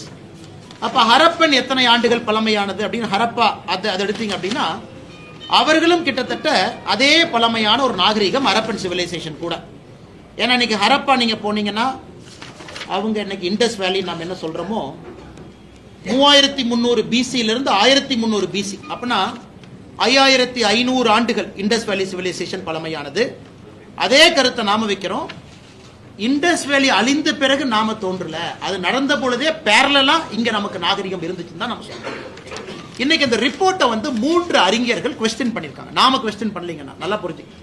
3 அறிஞர்கள் அதான் மத்திய அரசு திரும்ப கேட்டிருக்காங்க. ஒன்று, யூனிவர்சிட்டி ஆஃப் கல்கட்டாவில் இருக்கக்கூடிய பிஷ்ணு பிரியா பசக் என்கின்ற ப்ரொஃபசர் ஆர்கியாலஜிஸ்ட். அவங்க என்ன கேட்டிருக்காங்கன்னா, கீழடியை பொறுத்தவரை லேயரா நீங்க எடுத்திருக்கிறீங்க. ஒரு சார்கோல், அதாவது ஏதோ ஒரு காலத்துல அழிந்த ஒரு மரம் சார்கோலா மாறி இருக்கு. அந்த கார்பன் டேட்டிங் புளோரிடாவில் நீங்க பண்ணும் பொழுது அதற்கு ஒரு நேரம் கொடுத்துருக்கீங்க. அது எந்த லேயர்ல கிடைச்சது? அதே போல கீழடியில தமிழ் பிராமி ஸ்கிரிப்ட் இருக்கக்கூடிய பாட்ரி ஓடு அது எங்க கிடைச்சது? நீங்க லேயரை கரெக்டா மார்க் பண்ணல. ஒரே லேயர்ல கிடைச்சதா தனித்தனி கிடைச்சதான் கிளாரிஃபை பண்ணுங்க. நியாயமான கேள்விதானே. பிரபோத் ஷிர்வல்கர் டெக்கான் காலேஜினுடைய ஆர்கியாலஜிஸ்ட் அவர் என்ன கேட்டிருக்காருன்னா, உங்க ரிப்போர்ட்ல அப்சல்யூட் டேட் பீரியட் நீங்க மென்ஷன் பண்ணல, அதையும் சரியா மென்ஷன் பண்ணுங்க. ஹர்ஷவர்தன் சித்தூர்காரர், நம்ம பார்டர் ரெவிடியன் யூனிவர்சிட்டியில் இருக்கார் ப்ரொஃபஸரா, அவர் என்ன கேட்டாருன்னா, 2 ஓட்டை வைத்துக்கொண்டு நீங்க சொல்லி இருக்கக்கூடிய நாட்களை சொல்ல முடியுமா? நமக்கு நிறைய ஐட்டம்ஸ் வேணும்ல, வெறும் 2 ஓடை வச்சு எப்படி சொல்லுவீங்க? நாகசாமி ஐயா, டாக்டர் ஆர் நாகசாமி ஐயா அவர் என்ன சொல்றாங்கன்னா, இன்னைக்கு இந்த தமிழ் பிராமி ஸ்கிரிப்ட் இந்த ஓடை வச்சு நம்ம என்ன சொல்றோம்னா 6ஆம் நூற்றாண்டு, 6ஆம் சங்க இலக்கியத்தை பொறுத்தவரைக்கும் 6ஆம் நூற்றாண்டு கொண்டு போறோம். இத்தனை நாள் அது 3ஆம் நூற்றாண்டுல இருந்துச்சு. அப்படின்னா ஒரே அடியா 300 BC பின்னாடி போறோம். அவர் கேட்கக்கூடிய கேள்வி என்ன, எந்த ஆதாரத்தின் அடிப்படையில் நாகசாமி ஐயா கேட்கிறாங்க, ஒரு சார்கோல் இருக்கு, 2 ஓடுகள் இருக்கு, இது 2 வச்சு மட்டும் எப்படி சொல்ல முடியும்? சொல்ல முடியாது, ஏத்துக்க முடியாது. PA கிருஷ்ணன் ஃபார்மர் பியூரோக்ராட் தமிழ்நாட்டை சார்ந்தவங்க, அவங்களும் இதே தான் ரேடியோ கார்பன் வச்சு அவர் கேள்வி கேட்கிறார். அதனால இன்னைக்கு தமிழக அரசு மத்திய அரசோடு வேண்டாத சண்டைக்கு போறதை விட நாளைக்கு நாம கீழடியினுடைய ஆய்வறிக்கை உலகம் முழுவதுமே ஏற்றுக்கொள்ளப்பட வேண்டும்.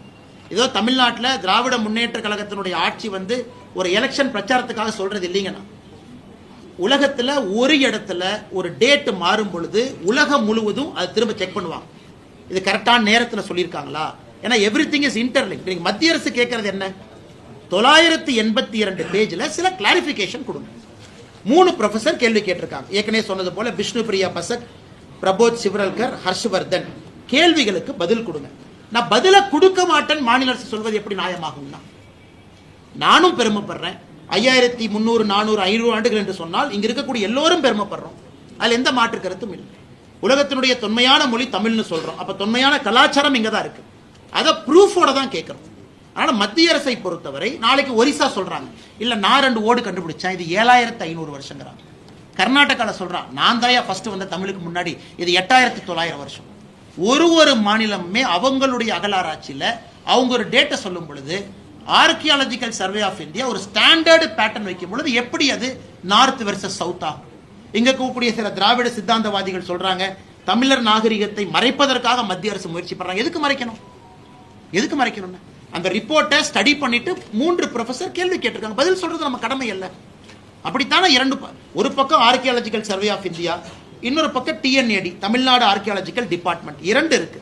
அதனால என்னை பொறுத்தவரை மத்திய அரசு கேள்வி கேட்டாங்கன்னு சொல்றதை விட ஆர்கியாலஜிக்கல் சர்வே ஆஃப் இந்தியா கேள்வி கேட்டிருக்காங்க, அதுக்கு பதிலை கொடுப்பதற்கான முயற்சி இருக்கணுமோ தவிர, ஒரு மூத்த அமைச்சராக இருக்கக்கூடிய தங்கம் தென்னரசு அவர்களே ட்விட்டர் மூலமாக வசைப்பாடி மத்திய அரசை north versus south, Tamil versus Hindi அப்படிங்கிற வாதத்திற்கு எதற்காக போகணும்? அதான் கஜேந்திர சிங் ஷெகாவத் அவர்கள் காலையில தமிழ்ல ட்விட்டர் பக்கத்துல பதிவு பண்ணியிருக்காங்க. ஒரு ரிப்போர்ட்டை நீங்க கொடுக்குறீங்க, அது வேர்ல்டு வைட் ரிப்போர்ட்டா கொண்டு போகணும்னு விரும்புறோம், ஸ்டாண்டர்டை எதிர்பார்க்கிறோம், சில கேள்விகளை கேட்கிறோம், பதில சொல்றதை விட்டுட்டு எதற்காக நார்த் சவுத்னு பிரச்சனை ஆரம்பிக்கிறீங்கன்னு கஜேந்திர சிங் ஷெகாவத் அவர்கள் காலையில ட்வீட் பண்ணியிருக்கிறாங்க. அண்ணா பல்கலைக்கழக பெரிய நடராஜன் 50 லட்சம் அண்ணாமலை மன்னிப்பு கேட்கணும். இந்த மன்னிப்பு எல்லாம் கேட்க முடியாதுன்னா நான் சொல்றேன், நான் இருங்க. ஜந்தல் திட்டத்துல 6 மாசமா எல்லா வில்லேஜ்ல குடிய தோண்டி தண்ணி பைப் மாட்டிட்டாங்க சார். சரிங்க. தண்ணி வரல கேட்டே மோடி ஸ்கீம், ஆனா அவங்க போய் கேளுன்னு சொல்லி எல்லா கிராமம் சொல்லிட்டு இருக்காங்க சார். அண்ணா பத்தி கேள்றேன் நீங்க. ஆமாண்ணா. சாரி அண்ணா, சாரி அண்ணா. எந்த ஏரியாங்கண்ணா தெரியாது. செட்டிப்பாளையம் எல்லா பக்கம் ப்ளூ கலர் பைப் மாட்டி பாக்ஸ் மாட்டி போயிருக்காங்க. கிட்டத்தட்ட 6-7 மாசம் ஆச்சு. பூரா ரோடு பூரா குழி தோண்டி போட்டாங்க. ஆனா அந்த பஞ்சாயத்துல கேட்கும்போது இதுக்கு எங்களுக்கு சம்மந்தம் இல்லைங்க, இது பிரைம் மினிஸ்டரோட ஸ்கீம், நீங்க அவங்கள போய் கேளுங்க அப்படின்னு போயிருந்தாங்க. இதே தண்ணி வரல, குழி மூடலைங்க. ரைட்டுங்கண்ணா. அண்ணா பதில் சொல்றேங்கண்ணா உங்களுக்கு. நான் கேட்க சொல்றேங்கண்ணா, சொல்றேன். 3 பதில் சொல்றேன், தெரியாம சொல்லக்கூடாது. ஜந்தல் திட்டத்துல ஸ்டடி பண்ணிட்டு எல்லா சொல்றேன். பக்கம் ப்ளூ கலர் பைப்னா எல்லா பக்கம் பாக்ஸ் மாட்டிட்டாங்க. தண்ணி வரும்னு போட்டு குழி பூரா தோண்டி பைப் போட்டு போயிட்டாங்க.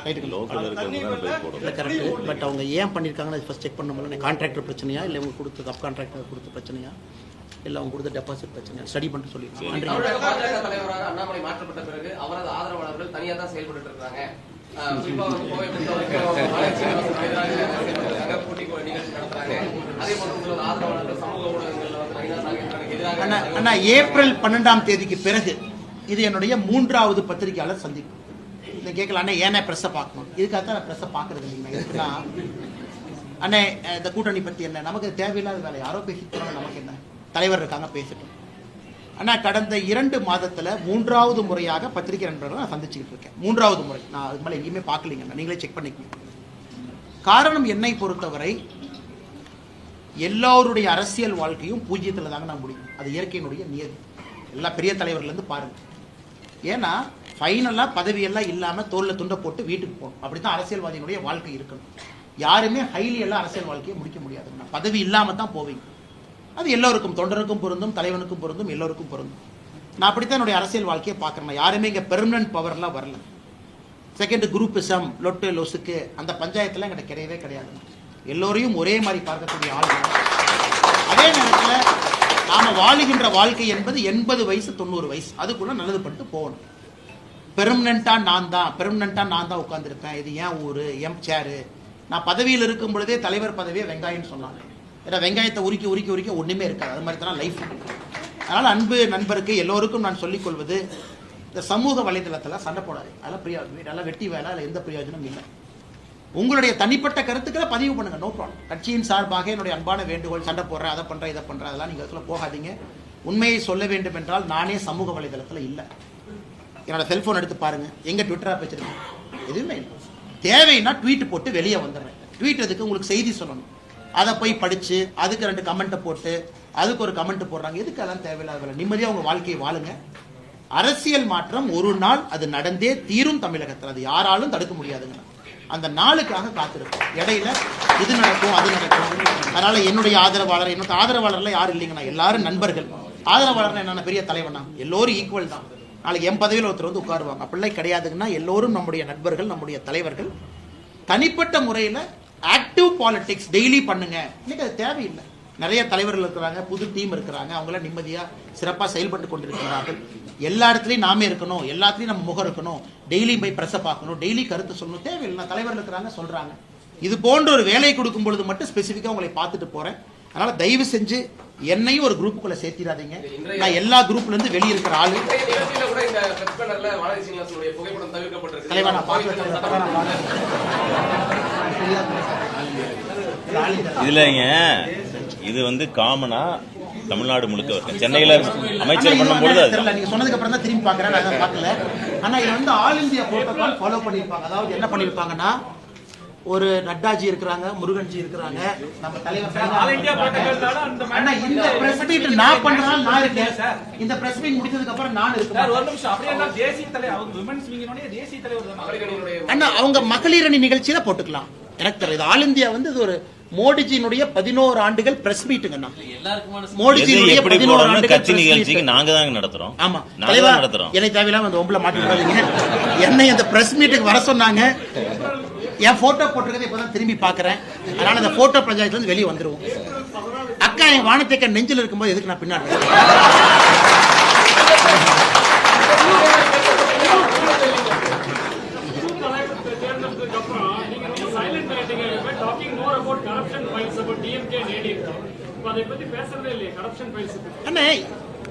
அண்ணே பேசிட்டு தான் இருக்கேன். நீங்க ஒண்ணு புரிஞ்சுக்கணும்னா, ஒரு புது தலைவருக்கு மரியாதை கொடுக்க வேண்டும், புது டீமுக்கு மரியாதை கொடுக்கணும். நம்ம எங்க தேவையோ அங்கே மட்டும் பேசணும். எல்லா நாளும் எதுக்கு வந்து பேசணுங்கன்னா, இது அகில இந்திய தலைவர் கோயம்புத்தூர்ல இந்த பிரஸ் மீட்டை நடத்தணும்னு சொன்னதுக்கு நான் வந்திருக்கேங்கண்ணா. அவ்வளவுதான். நாளைக்கு நயினார் என்ன இதை செய்யணும், நான் செய்ய போறேன். மற்றபடி இப்ப நீங்க கேட்டீங்க அண்ணா யூனிவர்சிட்டின்னு கேட்டீங்க. அண்ணா யூனிவர்சிட்டியுடைய தீர்ப்புக்காக காத்திருந்தேன். தீர்ப்பு முடியட்டும் பேசுவோன்னு. இன்னைக்கு அண்ணா ஒரு கேள்வி கேட்டீங்க, பதில் சொல்றதுக்கு ரெடியா வச்சுக்கோங்க, நான் பதில் சொல்றேன். அதனால என்னை பொறுத்தவரை எங்க பேசுறோமா டெய்லி அதை பேசிட்டு இருந்தா அர்த்தம் இருக்காதுல்ல. இல்ல நீங்க தான் சொன்னீங்க கோயம்புத்தூர்ல தான் அந்த கரப்ஷன் ஃபைல்ஸ் உங்க முன்னாடி தான் நான் ரிலீஸ் பண்ண போறேன்னு சொன்னீங்க. நீங்க பதவியில இருந்து அண்ணா நல்லா புரிஞ்சுக்கண்ணா, இந்த 2 கட்சிகளும் எங்கேயும் போக போறது இல்ல. பிஜேபி எங்கேயும் போக போறது இல்லை. 40 வயசு தான், 40 வருஷம் அரசியல் பண்ணுவேன். தமிழ்நாட்டில் அரசியல் மாற்றங்களை தெளிவா இருக்கேன், ஊழலை ஒழிக்கிறவங்களும் தெளிவா இருக்கேன். அப்பப்ப ஒரு ரிவர்ஸ் கியர் தேவைப்படுது, அப்பப்ப பாஸ் தேவைப்படுது. எல்லாமே தன்னிச்சையாக நான் செயல்பட்டேன் அப்படின்னா அப்புறம் நானும் ஒரு குரூப்புல சேர்ந்துக்க வேணாம். இன்னைக்கு நான் தொண்டனா இருக்கேன். தொண்டனுடைய அழகு என்னவோ அதை மட்டும் நான் ஃபாலோ பண்றேன். கட்சியினுடைய தன்மை எனக்கு புரிஞ்சிருக்கேன். எந்த நேரத்தில் எதை கையில் எடுக்கணுமோ அந்த சூழ்நிலைக்கு கையில் எடுக்கிறோம். இன்னைக்கு என்ன பேசணுமோ அதை பேசுறோம். இந்த நேரத்துல வந்து நீங்க பாஸ்ல இருக்கீங்களா இல்ல ரிவர்ஸ்? நீங்கள் எப்படி பண்ணீங்க? ஆபரேஷன் சிந்து வேடிக்கை மைக்கேல் ப்ளீஸ். அதுல வந்து செவ்வாய்க்கிழமை பாரத பிரதமர் 58 மெம்பர்ஸ்ல 50 மெம்பர்ஸை பார்த்தாங்க. அதுல வந்து பாடி லாங்குவேஜ்ல எல்லாத்தோட நல்லது வந்து கனிமொழி அண்ட் சசிகலன் கூட இருந்தாங்க. அவங்க கட்சிக்காரங்களே அவங்கள பெலிசிட்டேட் பண்ணல. பட் யூனிட்டி அண்ட் டைவர்சிட்டி நான் படிச்ச ஸ்கூலோட இதுதான் அவங்க யூஸ் பண்ணாங்க வேர்ல்டு பூரா. மோதியை பாராட்டி இருக்காரு. சோ அவர் எதிர்கட்சிக்கு தலைவர்னு பார்க்கல. they have done a tremendous job worldwide. ஆனால் கனிமொழி அவர்களை பொறுத்தவரை is a very erudite politician. நிறைய அறிவு சார்ந்த ஒரு அரசியல்வாதி. அவங்க இந்தியாவோட இன்ட்ரெஸ்ட்டை நல்லா ரெப்ரசன்ட் பண்ணாங்கன்னா மிகச்சிறப்பாக பண்ணாங்க. அதே போல் அந்த ப்ரீஃபிங் முக்கியமான நாடுகளுக்கு சசி தரூர் அவங்க போனாங்க. Is also very fantastic politician. நல்லா பண்ணாங்கன்னா மணிஷ் திவாரி உட்பட சுப்ரியா சூலே உட்பட எல்லாரும் நல்லா தான் சிறப்பாக பெர்ஃபார்ம் பண்ணிட்டு வந்தாங்க. இதில் அரசியல் இல்லை. சிந்தூரை பொறுத்தவரை எல்லோரும் ஆதரவு கொடுத்தாங்க. சிந்தூர் முடிந்த பிறகு சிந்தூரை பற்றி எல்லாரும் வெளியே போய் பேசுகிறாங்க. அப்படித்தான் நான் பார்க்குறேங்கன்னா இதில் தனிப்பட்ட முறையில் தமிழகத்தினுடைய எம்பிக்களாக அண்ணன் தம்பிதுரை அவர்கள், அக்கா கனிமொழி அவர்கள் 2 பேரும் பிரதமராக அவருடைய வீட்டில் போய் பார்த்தாங்க. எல்லோருமே இதை பொறுத்தவரை நாம் பாராட்டி ஆக வேண்டும். கனிமொழி அவர்கள் அந்த பிரஸ் மீட்டில் யூனிட்டி அண்ட் டைவர்சிட்டின்னு சொன்னது கொஞ்சம் ரொம்ப வைரல் ஆயிடுச்சு. பட் இருந்தும் கூட அதை தாண்டி நிறைய இடத்துல பேசினாங்கன்னா இந்த யூனிட்டி அண்ட் டைவர்சிட்டியை தாண்டி நிறைய பிரஸ் பிரீஃபிங் மிக அழகாக ஆர்டிகுலேட்டாக நம்முடைய மத்திய அரசினுடைய ஸ்டாண்டு ஆபரேஷன் சிந்தூரை பற்றி அழகாக பேசினாங்க. அதனால் எல்லோருக்குமே எங்களுடைய பாராட்டுக்கள், வாழ்த்துக்கள் அந்த நேரத்தில் நாங்கள் சொல்கிற கடமைப்பட்டிருக்கோம். அதைத்தான் பிரதமர் மோடி அவர்களும் செய்தார். அதிமுகவிற்கு ஆதரவாக பிரச்சாரம் செய்வேன்னு சொல்லி அதிமுக குறித்து கடுமையான விமர்சனம் முன்வச்சிருக்கக்கூடிய டிடிவி தினகரன் சொல்லியிருக்காரு. நீங்க வந்து அதிமுகவுக்கு ஆதரவாக பிரச்சாரம் செய்வீங்களா? தேர்தல் டேட் அறிஞர் அறிவிக்கலையில தான் தேர்தல் அண்ணே கட்சியினுடைய மாறுன்னு நான் சொல்லலாம். கட்சியினுடைய தொண்டன் நான். கட்சி சொல்றதை நான் செய்ய போறேன். கட்சி என்ன செய்யுன்னு சொல்லும்போது நான் சொல்ல போறேன். தேர்தல் வரட்டும், கூட்டணி ஃபார்ம் ஆகட்டும், எல்லோருமே நம்முடைய அஜெண்டா செட் ஆகட்டும், நேரம் வரும்போது பேசுவாங்க. இன்னைக்கு அதுக்கு எதுங்கண்ணா கிரைசிஸ் எல்லாம் எது இல்லைங்கண்ணா, எல்லாம் நல்லா தாங்கண்ணா இருக்கிறாங்க. குறிப்பாக நம்முடைய மருத்துவர் ஐயா, பெரிய ஐயா ஒரு முக்கியமான ஒரு தலைவர், தமிழகத்தில் சமூக நீதிக்காக போராடியவர். இந்தியாவில் எத்தனையோ அரசியல் தலைவர்கள் இருந்தாலும் கூட நான் வாழ்க்கையில் பார்லிமெண்ட்டுக்குள்ள அசம்பிளிக்குள்ள போக மாட்டேன் அப்படின்னு சொல்லி அரசியல் செய்யக்கூடியவர் பெரியவர் டாக்டர் ஐயா. இன்னொரு பக்கம் மாற்றம் வேண்டும் என்று நினைக்கக்கூடியவர் சின்னவர் டாக்டர் ஐயா அன்புமணி ஐயா இருக்கிறாங்க. 2 பேரையுமே நான் எப்படி பார்க்கிறேன்னாங்கன்னா 2 பேரும் முக்கியமானவர்கள், இந்த காலகட்டத்திற்கு முக்கியத்துவம் வாய்ந்த தலைவர்கள். அதிலும் குறிப்பாக அன்புமணி அண்ணங்கிட்ட எனக்கு ஒரு நல்ல ரிலேஷன்ஷிப் இருக்கு. காரணம் நிறைய பேசியிருக்கோம். தமிழகத்தினுடைய அரசியல் மாற்றத்தை பற்றி பெரிய கனவு வச்சிருக்காரு. அதனால் இது ஒரு இடத்துல சின்ன மனது வலி இருந்தாலும் கூட இது எல்லாமே செட்டில் ஆயிரும். இது ஒரு பெரிய இஷ்யூ இருக்காது. அப்பா பையன் 2 பேரும் மிக விரைவாக ஒரே நேர்கோட்டுக்கு வந்து விடுவார்கள் என்கின்ற நம்பிக்கை எனக்கு இருக்கு. காரணம் ஒரு வலிமையான இயக்கம், அது 2 பேரும் வலிமையான தலைவர்கள். அதனால் இது மற்றவங்கெல்லாம் பார்க்குற மாதிரி இது ஒரு பெரிய இஷ்யூவை நான் பார்க்கலீங்கன்னா இது சப்சைட் ஆகிருங்கிறது என்னுடைய கருத்து. டாக்டர் ஐயா மீடியேட் பண்ணலின்னு சொல்லிட்டாரு. திருமாவளவன் என்ன சொல்றது இருக்கிறதா, டாக்டர் ஐயா சொல்றது இருக்கிறதா? தமிழக அரசு வந்து ஜாதி சான்றிதழ்ல ஹிந்துன்ற பேரை வந்து நீக்கி இருக்கிறதா சொல்லி ஆன்லைன்ல ஜாதி சான்றிதழ்ல வந்து ஹிந்துன்ற பேரை வந்து நீக்கி இருக்கிறதா. ஆனால் இது ஒரு கான்ட்ரவர்சி நேற்று வந்துச்சு. பட் அவங்க கிளாரிஃபிகேஷன் இல்லைன்னு சொன்னாங்க இல்லைங்களா? பட் அது எல்லாத்தையும் ஏதாவது அந்த மாதிரி இருக்குன்னு தான் சொல்றாங்க. தமிழக அரசு இல்லைன்னு ஒரு கிளாரிஃபிகேஷன் கொடுத்தாங்க. ஆனால் ஆன்லைனில் ஹிந்துங்கிற வார்த்தை இல்லை, அது வந்து கிளரிக்கல் எரர்ங்கிறாங்க. ஆனால் என்னை பொறுத்தவரை இது நீக்க முடியாதுங்கன்னா காரணம் தமிழக அரசுக்கு அந்த பவர்ஸ் கிடையாதுங்கண்ணா. இந்த சென்சஸ் அது எல்லாமே மத்திய அரசினுடைய கட்டுப்பாட்டில் இருக்கக்கூடிய விஷயங்கள், வார்த்தைகள்லாம் அவங்க மாற்ற முடியாது. அதனால் எனக்கு தெரிந்து தமிழக அரசு செய்வதற்கான சாத்தியக்கூறுகளே இல்லை. அது மிஸ்டேக்காக மட்டும்தான் இருந்திருக்கும்.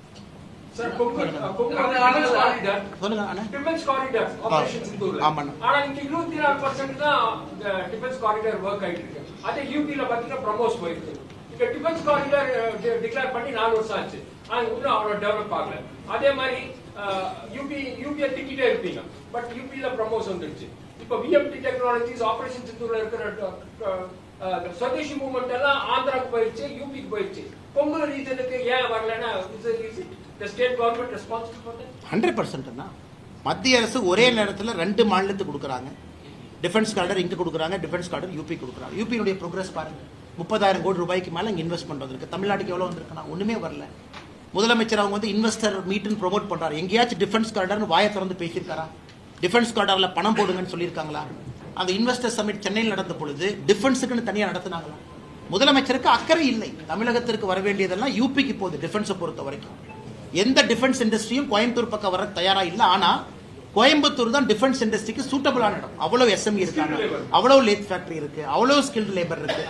மாநில அரசினுடைய அக்கறையின்மை காரணமாக தமிழகத்திற்கு வர வேண்டிய எவ்வளவோ முதலீடுகள் வெளியே போயிட்டு.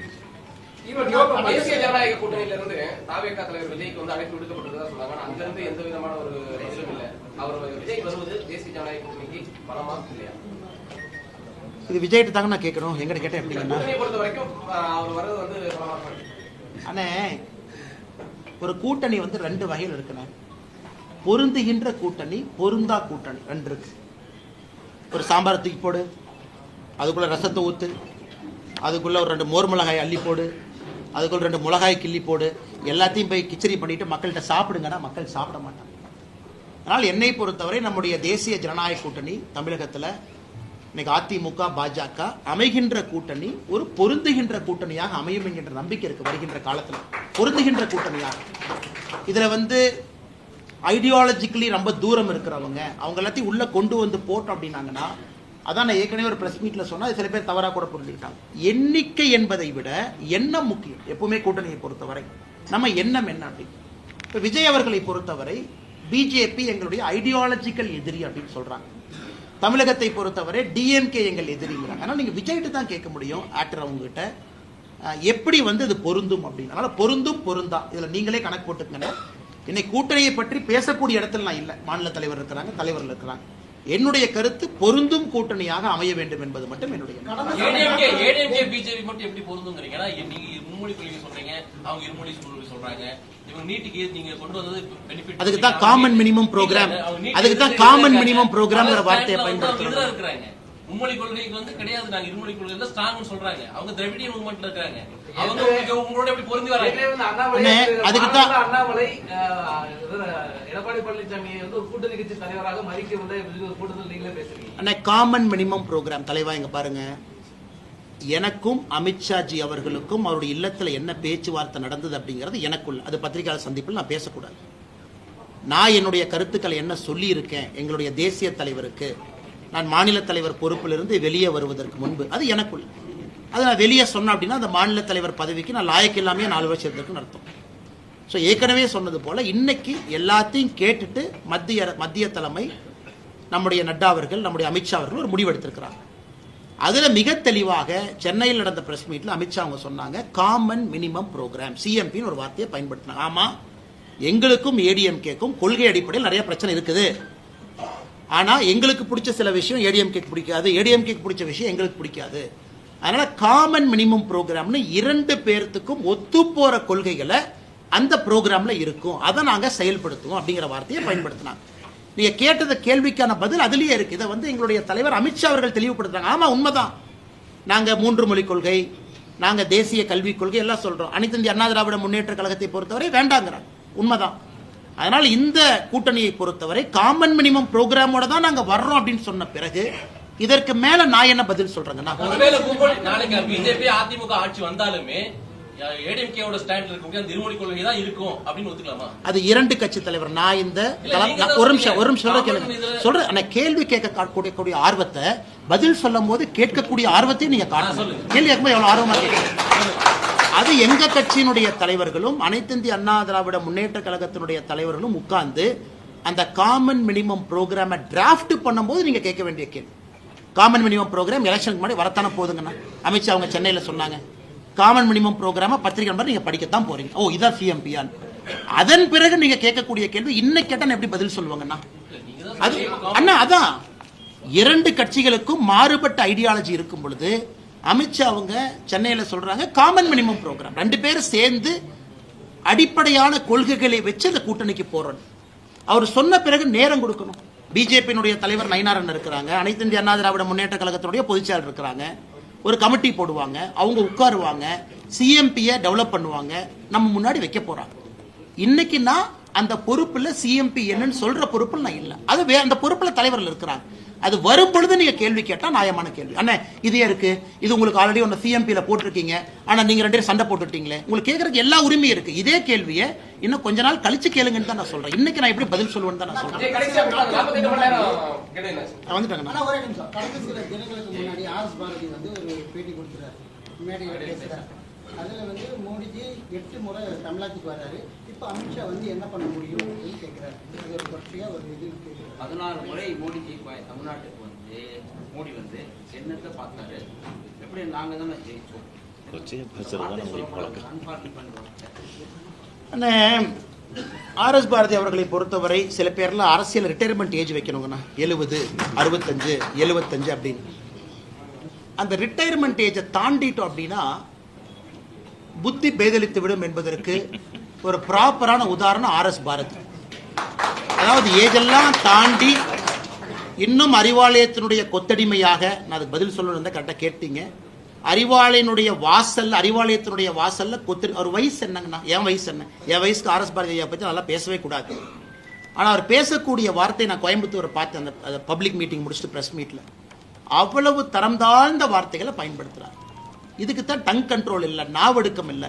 அவங்கெல்லாம் அந்த ரிட்டையர்மெண்ட் ஏஜ் வந்தோடனே வீட்டுக்கு கிளம்பி போயிடும். அதனால தான் நம்முடைய சம்பிரதாயத்தில் சொல்லுவோம் வானப்பிரஸ்தம்னு சொல்லுவோம். வனப்பிரஸ்தம், அதாவது காட்டுக்கு போயிருப்ப எல்லாத்தையும் விட்டுட்டு தொடர்ந்து அரசியல் இருந்தால் வரக்கூடிய பிரச்சனைகள் தான். அதனால அவர் கேட்ட அந்த கேள்விகளுக்கெல்லாம் பதில் சொல்லி நான் கொச்சைப்படுத்த விரும்பலைங்கண்ணா. முருகன் மாநாடு அமித்ஷா சரிங்க ஐயா. அண்ணே அண்ணே இந்த முருகர் மாநாட்டை பொறுத்த வரைக்கும் இந்து முன்னணி அமைப்பினுடைய தலைவர் அண்ணன் காடேஸ்வர சுப்பிரமணியம் அவர்கள், இந்து முன்னணி தோழர்கள், நம்முடைய பாரதிய ஜனதா கட்சியினுடைய தலைவர் நயினார் அண்ணன், தமிழிசை அக்கா, முருகன் ஐயா எல்லாம் எவ்வளவு அட்வர்டைஸ்மெண்ட் பண்றோம்னு நினைக்கிறாங்களோ அதை விட திமுக 100 மடங்கு அட்வர்டைஸ்மெண்ட் பண்ணிருக்காங்க. இது மக்கள் எல்லாம் போய் சேர்ந்துருச்சு. அதனால இந்த நேரத்தில் ஜூன் 22ஆம் தேதி மதுரையில் நடக்கக்கூடிய முருகர் மாநாட்டுக்கு இலவசமா அட்வர்டைஸ்மெண்ட் கொடுத்துட்டு இருக்கக்கூடிய காங்கிரஸ் கட்சிக்கும் திராவிட முன்னேற்ற கழகத்துக்கும் எல்லா திராவிட கழகங்களுக்கும் என்னுடைய நன்றியை தெரிவிச்சுக்கிறேன்.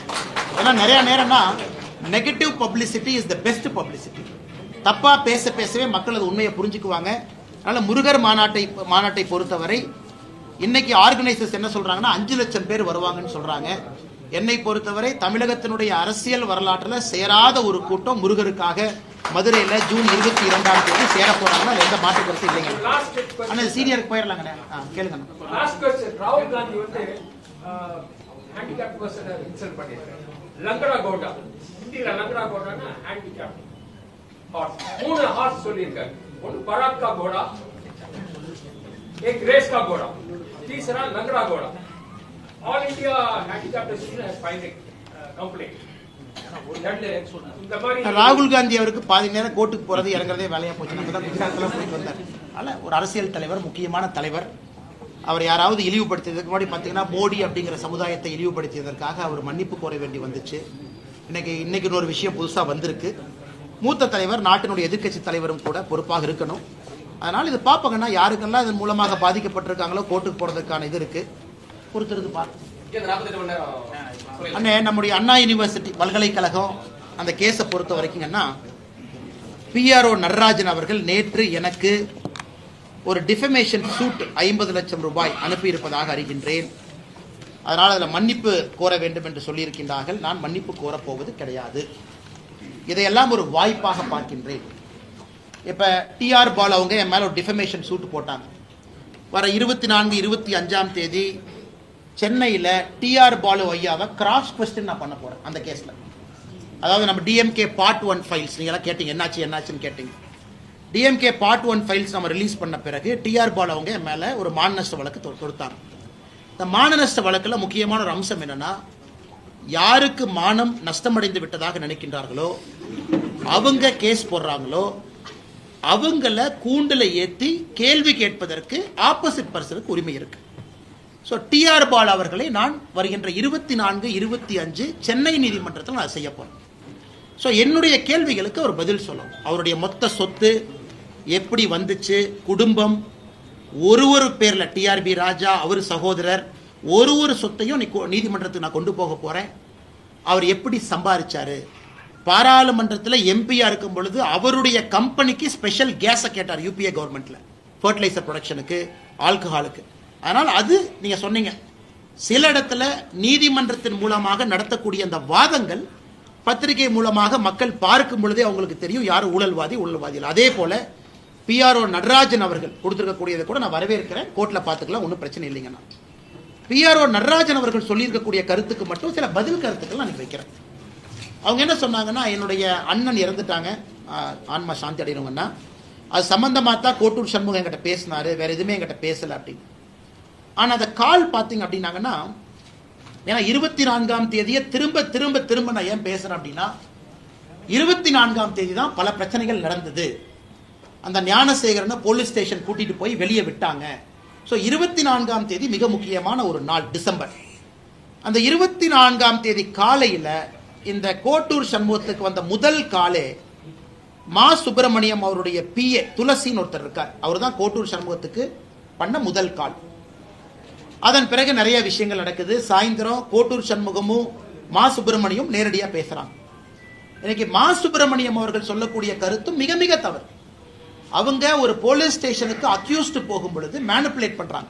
உதாரணத்திற்கு ஞானசேகரன் போலீஸ் ஸ்டேஷன்ல இருந்து வெளியே வர்றார் டிசம்பர் 24, 8:32 மணிக்கு சாயந்தரம். ஏற்கனவே சொன்னதுதான், மா சுப்பிரமணியம் கோட்டூர் சுப்பிரமணியம் அவங்ககிட்ட பேசுறாங்க, கோட்டூர் சண்முகத்துக்கிட்ட. கோட்டூர் சண்முகம் அந்த கால் முடிச்ச உடனே பேசுற அடுத்த காலே அண்ணா யூனிவர்சிட்டி பிஆர்ஓ நடராஜன். 8:32 கோட்டூர் சண்முகம் மா சுப்பிரமணியம் பேசுறாங்க சாயந்தரம். அடுத்த கால் 8:33 கோட்டூர் சண்முகமும் அண்ணா யூனிவர்சிட்டி முன்னாள் பிஆர்ஓ நடராஜன் பேசுறாங்க. 8:34 கோட்டூர் சண்முகமும் ஞானசேகரனும் பேசுறாங்க. அதனால் இதெல்லாம் தயாரா இருக்கு. இன்னாரும் என்ன நடத்திருக்கணும்னா, அந்த எஸ்ஐடி என்னைய சம்மன் பண்ணிருக்கணும். இந்த ஸ்பெஷல் இன்வெஸ்டிகேஷன் டீம் 3 அதிகாரிகள் அவங்க என்ன பண்ணிருக்காங்கன்னா, ஒரு பொதுமக்கள் ஒரு இன்ஃபர்மேஷனை கொடுக்குறோம், ஏன் நீங்க லேட்டா கொடுத்தீங்க அண்ணா, நான் நல்லா புரிஞ்சுக்கணும், இந்த பர்டிகுலர் கேஸ்ல சார்ஜ் ஷீட் உங்களுக்கும் தெரியாது எனக்கும் தெரியாது, இது வந்து க்ளோஸ் சார்ஜ் ஷீட். கோர்ட்ல நடக்கக்கூடிய ட்ரையல் உங்களுக்கும் தெரியாது எனக்கும் தெரியாது. தீர்ப்பு வந்த பிறகுதான் இந்த பர்டிகுலர் சென்சிட்டிவ் கேஸ், எஃப்ஐஆரே மறைக்கப்பட வேண்டிய கேஸ், எஃப்ஐஆரே ஓபனா கொடுக்க முடியாது. தீர்ப்பு வந்த பிறகு 2 சைடுனுடைய லாயர்ஸ் என்ன சொல்றாங்களோ அதை வச்சுதான் நமக்கு தெரியும், ஓ என்ன எவிடன்ஸ் வைக்கிறாங்க என்ன எவிடன்ஸ் வைக்கல. இன்னைக்கு வரைக்கும் சார்ஜ் ஷீட் என் கையில கிடையாது. கோர்ட்டினுடைய ஜட்ஜ்மெண்ட் காப்பி பப்ளிக் டாக்குமெண்ட் ஆயிருக்கா, இன்னைக்கு வரைக்கும் இல்ல. எதற்காக திரும்ப திரும்ப சொல்றேன்னா, அந்த சென்சிட்டிவ் கேஸ்ல என்ன வச்சிருக்காங்கிற எவிடன்ஸ் இல்லாம 2 லாயர்ஸும் பேசுவதை வைத்து ஓ இதெல்லாம் விட்டுட்டாங்க, அப்ப இவங்க எல்லாம் விசாரிக்கலையா, அப்ப 24ஆம் தேதி எதற்காக நம்ம கிட்ட இருக்கிற ரெக்கார்டை படி ஞானசேகரனை கைது பண்ணீங்க, ஏன் விட்டீங்க, மா சுப்பிரமணியம் அமைச்சர் ஏன் சம்மன் பண்ணல, அமைச்சர்கிட்ட ஏன் கேள்வி கேட்கல, கோட்டூர் சண்முகத்தை ஏன் சம்மன் பண்ணல. 2 போலீஸ் ஆபீசர்ஸ் நான் ஏற்கனவே சொல்லியிருந்தேன். ஒரு போலீஸ் ஆபீசர் பாத்தீங்கன்னா sub inspector Guindy law and order Gunasekar Kannan. இந்த குணசேகர் கண்ணன் பாத்தீங்கன்னா, ஞானசேகரன் 23ஆம் தேதி அண்ணா யூனிவர்சிட்டியில் அந்த பாலியல் சம்பவம் நடந்த பிறகு ஞானசேகரன் பேசுற முதல் காலே இந்த sub inspector Guindy law and order Gunasekar Kannan. அப்ப சம்மன் பண்ணி விசாரிக்கணுமா இல்லையா, விசாரிக்கல எஸ்ஐடி. அதே போல அந்த குணசேகரன் கண்ணங்கிட்ட மறுபடியும் 2 முறை அன்னைக்கு நைட்டு பேசியிருக்கான். இதெல்லாம் நியாயமாக நீங்களும் நானும் கேட்கக்கூடிய கேள்விகள். அதை எஸ்ஐடியோ அரசோ பதில் சொல்லணும். சம்பவம் முடிந்த பிறகு போனை ஆன் பண்ண பிறகு ஃபர்ஸ்ட் கால் எதுக்கு சப் இன்ஸ்பெக்டர் பண்ற.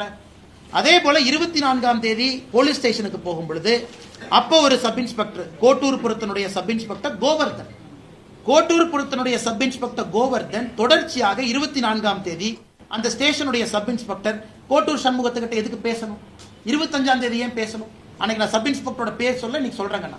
Gunasekaran Kannan is one sub inspector, கோட்டூர்புரத்தினுடைய sub inspector Govardhan is another sub inspector. இது நியாயமான கேள்விகள் தானே, இதை எஸ்ஐடி பதில் சொல்லணும். அன்னைக்கு மா சுப்பிரமணியம் அவர்கள் நான் சும்மா பேசுறேங்கிறார். இந்த சம்பவம் முடிந்து அடுத்த 5 நாள் பேசவே இல்லை. 24ஆம் தேதி மட்டும்தான் கோட்டூர் சண்முகத்திட்ட பேசுறாரு. ஹெல்த் மினிஸ்டரா இருக்காரு, எதுக்கு பேசுறாரு, வெளியே வந்த பிறகு எதுக்கு பேசுறாரு. 24ஆம் தேதி காலையில் ஒரு பிஏ துளசி கோட்டூர் சண்முகத்தில் எதுக்கு பேசணும். நம்ம எல்லாத்துக்குமே 25ஆம் தேதி தான் தெரியும் நான் சம்பவம் நடந்திருக்கணும். 24ஆம் தேதி போலீஸ் அவங்களை பிக் பண்ணும் பொழுது எதற்காக இவ்வளவு உரையாடல் நடக்கணும். இதைத்தான் தொடர்ச்சியா வைக்கிறோம். இன்னைக்கு அண்ணா யூனிவர்சிட்டி முன்னாள் பிஆர் நடராஜன் சொல்றாரு, இல்ல எங்க அண்ணன் இறந்ததுக்காக பேசுனாங்கன்னா அது ஏத்துக்கவே முடியாது. அண்ணன் இறந்திருக்கலாம், ஆனா பேட்டர்ன் ஆஃப் கால்ஸ், அண்ணா யூனிவர்சிட்டியில் அவருக்கு இருக்கக்கூடிய ஆளுமை, வெளியே வந்த பிறகு கூட அண்ணா யூனிவர்சிட்டியினுடைய கேட் கண்ட்ரோல் அதெல்லாம் கோர்ட்டுக்கு அவர் போகட்டும், கோர்ட்டில் கேள்வி. இன்னைக்கு நிலைமை எப்படி ஆகி போச்சுனாங்கன்னா, பல விஷயங்கள் இன்னைக்கு அவங்க டிஃபமேஷன் சூட் போட்ட பிறகுதான் கோர்ட்டில் கேள்வி மூலமாக வெளியே கொண்டு வர வேண்டிய கடமை நமக்கு இருக்கு. அதனால நான் வரவேற்கிறேங்கன்னா, இன்னைக்கு அதே நேரத்தில் அந்த சகோதரி அண்ணா யூனிவர்சிட்டி சகோதரியினுடைய லாயர் அவரை கண்டுபிடித்து எங்கிட்ட இருக்கக்கூடிய டாக்குமெண்ட்லாம் அவர்கிட்ட கொடுத்து அவர் அப்பீல் போக சொல்றதுக்கான வேலைகளையும் நான் இறங்கி இருக்கிறேன். அதாவது அண்ணா யூனிவர்சிட்டி இந்த பாலியல் குற்றத்தில் விக்டிமாக இருக்கக்கூடிய சகோதரியினுடைய லாயர் அவர் சொன்னார், எனக்கும் சமாதானம் இல்லை, நான் அடுத்து போகணும் அப்படின்னு. அதனால நம்மகிட்ட இருக்கக்கூடிய எவிடன்ஸ் எல்லாம் கொடுத்து நீங்க போங்க, இதை வச்சு இன்னும் போங்க, வேற சிபிஐ கேளுங்க. சிபிஐ முழுதாக இதை செக் பண்ணட்டும், யாரையாச்சும் விட்டுருக்காங்களா, கோட்டை விட்டுருக்காங்களா. இன்னொன்னு நான் சொல்றேங்க, நான் இன்னைக்கு பத்திரிகை நண்பர்கிட்ட சொல்றேன், நான் எஸ்ஐடியை சேலஞ்ச் பண்றேங்கண்ணா. நீங்க ஞானசேகரன் கைப்பற்றப்பட்ட மொபைல் போன்ல என்னை பொறுத்தவரை ஞானசேகரனுடைய மொபைல் போன்ல வேற வீடியோவும் இருந்துச்சு. அந்த விக்டிமை ட்ரேஸ் பண்றதுக்கு எஸ்ஐடி முயற்சி எடுக்கல. அந்த வீடியோவில் இருக்கக்கூடிய பெண்மணி யார் முயற்சி எடுக்கல. அவங்களா கேஸ் கொடுத்தா எடுத்துக்கலாம். ஒரு கேஸ் கொடுத்தாங்க, மே 14 ஒரு கேஸ் கொடுத்தாங்க, 2 கேஸ் கொடுத்தாங்க. இதை மட்டும் இன்வெஸ்டிகேட் பண்ணுவோம். ஞானசேகரனுடைய மொபைல் போன் தமிழ்நாட்டினுடைய ஃபொரன்சிக் லேபுக்கு போயிட்டு வந்த பிறகு அந்த போன்ல வேற வீடியோஸ் இருந்துச்சு. அப்ப எஸ்ஐடி முயற்சி எடுத்து அந்த பெண் யார் அப்படிங்கிற ட்ரேஸ் பண்ணி அவங்க கிட்ட கம்ப்ளைண்ட் வாங்க வேண்டிய பொறுப்பு எஸ்ஐடிக்கு இருக்கு. அதை செய்யல. அதனால எஸ்ஐடி என்னைய சம்மன் பண்ணிட்டு நான் பேசுறேன், ஐ எம் ரெடி. எப்படி சொன்னீங்க, எஸ்ஐடி அதிகாரி சம்மன் பண்ணிட்டு நான் எஸ்ஐடி ஆஃபீஸுக்கு போறேன். இந்த அடிப்படையில் சொன்னேன். அந்த வீடியோவை ஏன் நீங்க ஃபாலோ அப் பண்ணி அவங்ககிட்ட ஒரு கம்ப்ளைண்ட் வாங்கல, அதையே மறைச்சிங்க. அதனால எஸ்ஐடி இந்த பிரச்சனையை பொறுத்தவரை, கோர்ட்டை பொறுத்த வரைக்கும் கோர்ட்டுக்கிட்ட நீங்க கொடுக்குற எவிடன்ஸ் வச்சு தான் கோர்ட்டு பேசுவாங்க. கோர்ட்டுக்கு எல்லா எவிடன்ஸும் கொடுக்க மாட்டாங்க. கோர்ட்டுக்கிட்ட 24 சிடிஆர் கோர்ட்டுக்கு எப்படி தெரியுங்கன்னா, கோர்ட்டுக்கு எப்படி தெரியும் 24 ஞானசேகரனை கைது பண்ணி நைட்டு விட்டாங்கன்னு கோர்ட்டுக்கு எப்படி தெரியும்? கோர்ட்டை பொறுத்தவரை போலீஸ் கொடுத்த சார்ஜ் ஷீட்டும் டிஃபென்ஸ் சொல்ற ஆர்குமெண்ட்டை கேட்டுத்தான் நீதியரசர்கள் நீதி கொடுக்குறாங்களோ தவிர பேக்ரவுண்ட்ல நடந்ததெல்லாம் எந்த கோர்ட்டுக்குமே தெரியாது. அதனால் நீதிமன்ற அவமதிப்பு இந்த டிராமால எங்கிட்ட பண்ணக்கூடாது. யாரோ பார்த்த கவர்மெண்ட் லாயர் யாராச்சும் எதிர்த்து பேசினா நீதிமன்ற தொடருங்க, நீதிமன்ற எப்படி நீதிமன்ற அவமதிப்பு போடுவீங்க? நீங்க கோர்ட்டுக்கு கொடுத்த சார்ஜ் ஷீட் கோர்ட் ஆர்கியூ பண்ணுது. நீங்க சார்ஜ் ஷீட்லயே பல ஓட்டைகள் இருக்கு. சார்ஜ் ஷீட்ல பல விஷயங்கள் சேர்த்தவே இல்லை. யாராவது துணை போய் இருக்கக்கூடிய சப் இன்ஸ்பெக்டர் ஏன் அரெஸ்ட் பண்ணல? இத்தனை பேர் மொபைல் போன்ல பேசுறாங்க, ஏன் மினிஸ்டர் சம்மன் பண்ணி கேட்கல? இன்னைக்கு நான் மா சுப்பிரமணியன் குற்றவாளி நான் சொல்லிங்க. மா சுப்பிரமணியம் அவர்கள் 24ஆம் தேதி 23ஆம் தேதி 25ஆம் தேதி சம்பவத்திற்கு தொடர்பு இருக்கு. நீங்க ஏன் கேட்கல? பதில் சொல்ல வேண்டியது அவருடைய கடமை. அவருடைய பிஏக்கு என்ன வேலை? கோட்டூர் சண்முகத்திட்ட பேசணும். கோட்டூர் சண்முகத்துக்கு என்ன வேலை? மாசுகிட்ட ஃபர்ஸ்ட் கால் பேசுவேன், 2வது கால் பிஆர்ஓ நடராஜன் பேசுவேன், 3வது கால் ஞானசேகரன் பேசுவேன், 3மே அடுத்தடுத்த கால். இதையெல்லாம் நியாயமான அடிப்படையில் நாங்கள் கேட்கின்றோம். அதனால் நிச்சயமாக இந்த கேஸ் சிபிஐக்கு போகணும். சார்ஜ் ஷீட் எங்களுக்கு கிடைக்கல. இது ஒரு சீக்ரெட்டிவ் ப்ராசஸ். இது எஃப்ஐஆர் கூட சீக்ரெட்டாக தான் வச்சிருந்தாங்க, லீக் ஆயிருச்சு. அதனால் தொடர்ந்து இந்த போராட்டம் இருக்கும். வேறு யாரு டிஃபமேஷன் சூட் போட்டாலும் தயவு செஞ்சு போடுங்க, அதெல்லாம் பார்த்துக்கலாம், ஒன்றும் பிரச்சனை இல்லை. அதனால் அந்த பாதிக்கப்பட்ட சகோதரியினுடைய லாயர் அவங்க கிட்ட அந்த டாக்குமெண்ட்டை கொடுத்து அவர் அப்பீல் பண்ண சொல்றதுக்கான வேலைகள்ல தனிப்பட்ட முறையில் நான் இறங்கி இருக்கின்றேன்.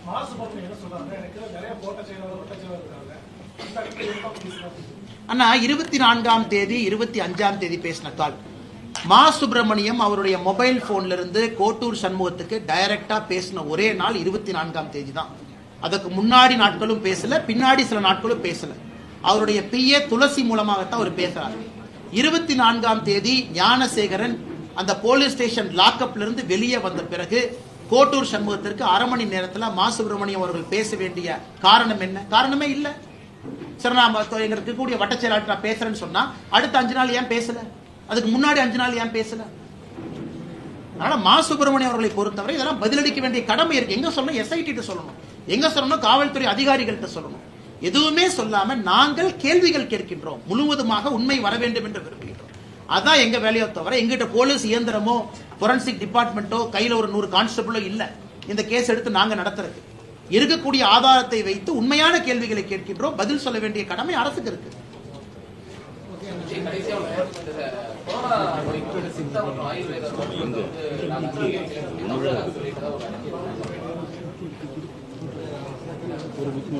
அண்ணா எனக்கு தெரியாது அண்ணா, கேட்டு சொல்றேன். 4 கேள்விகள் இன்னைக்கு சொல்லியிருக்கோம். ஆயுர்வேதா ரிப்போர்ட். தேங்க்யூ அண்ணா.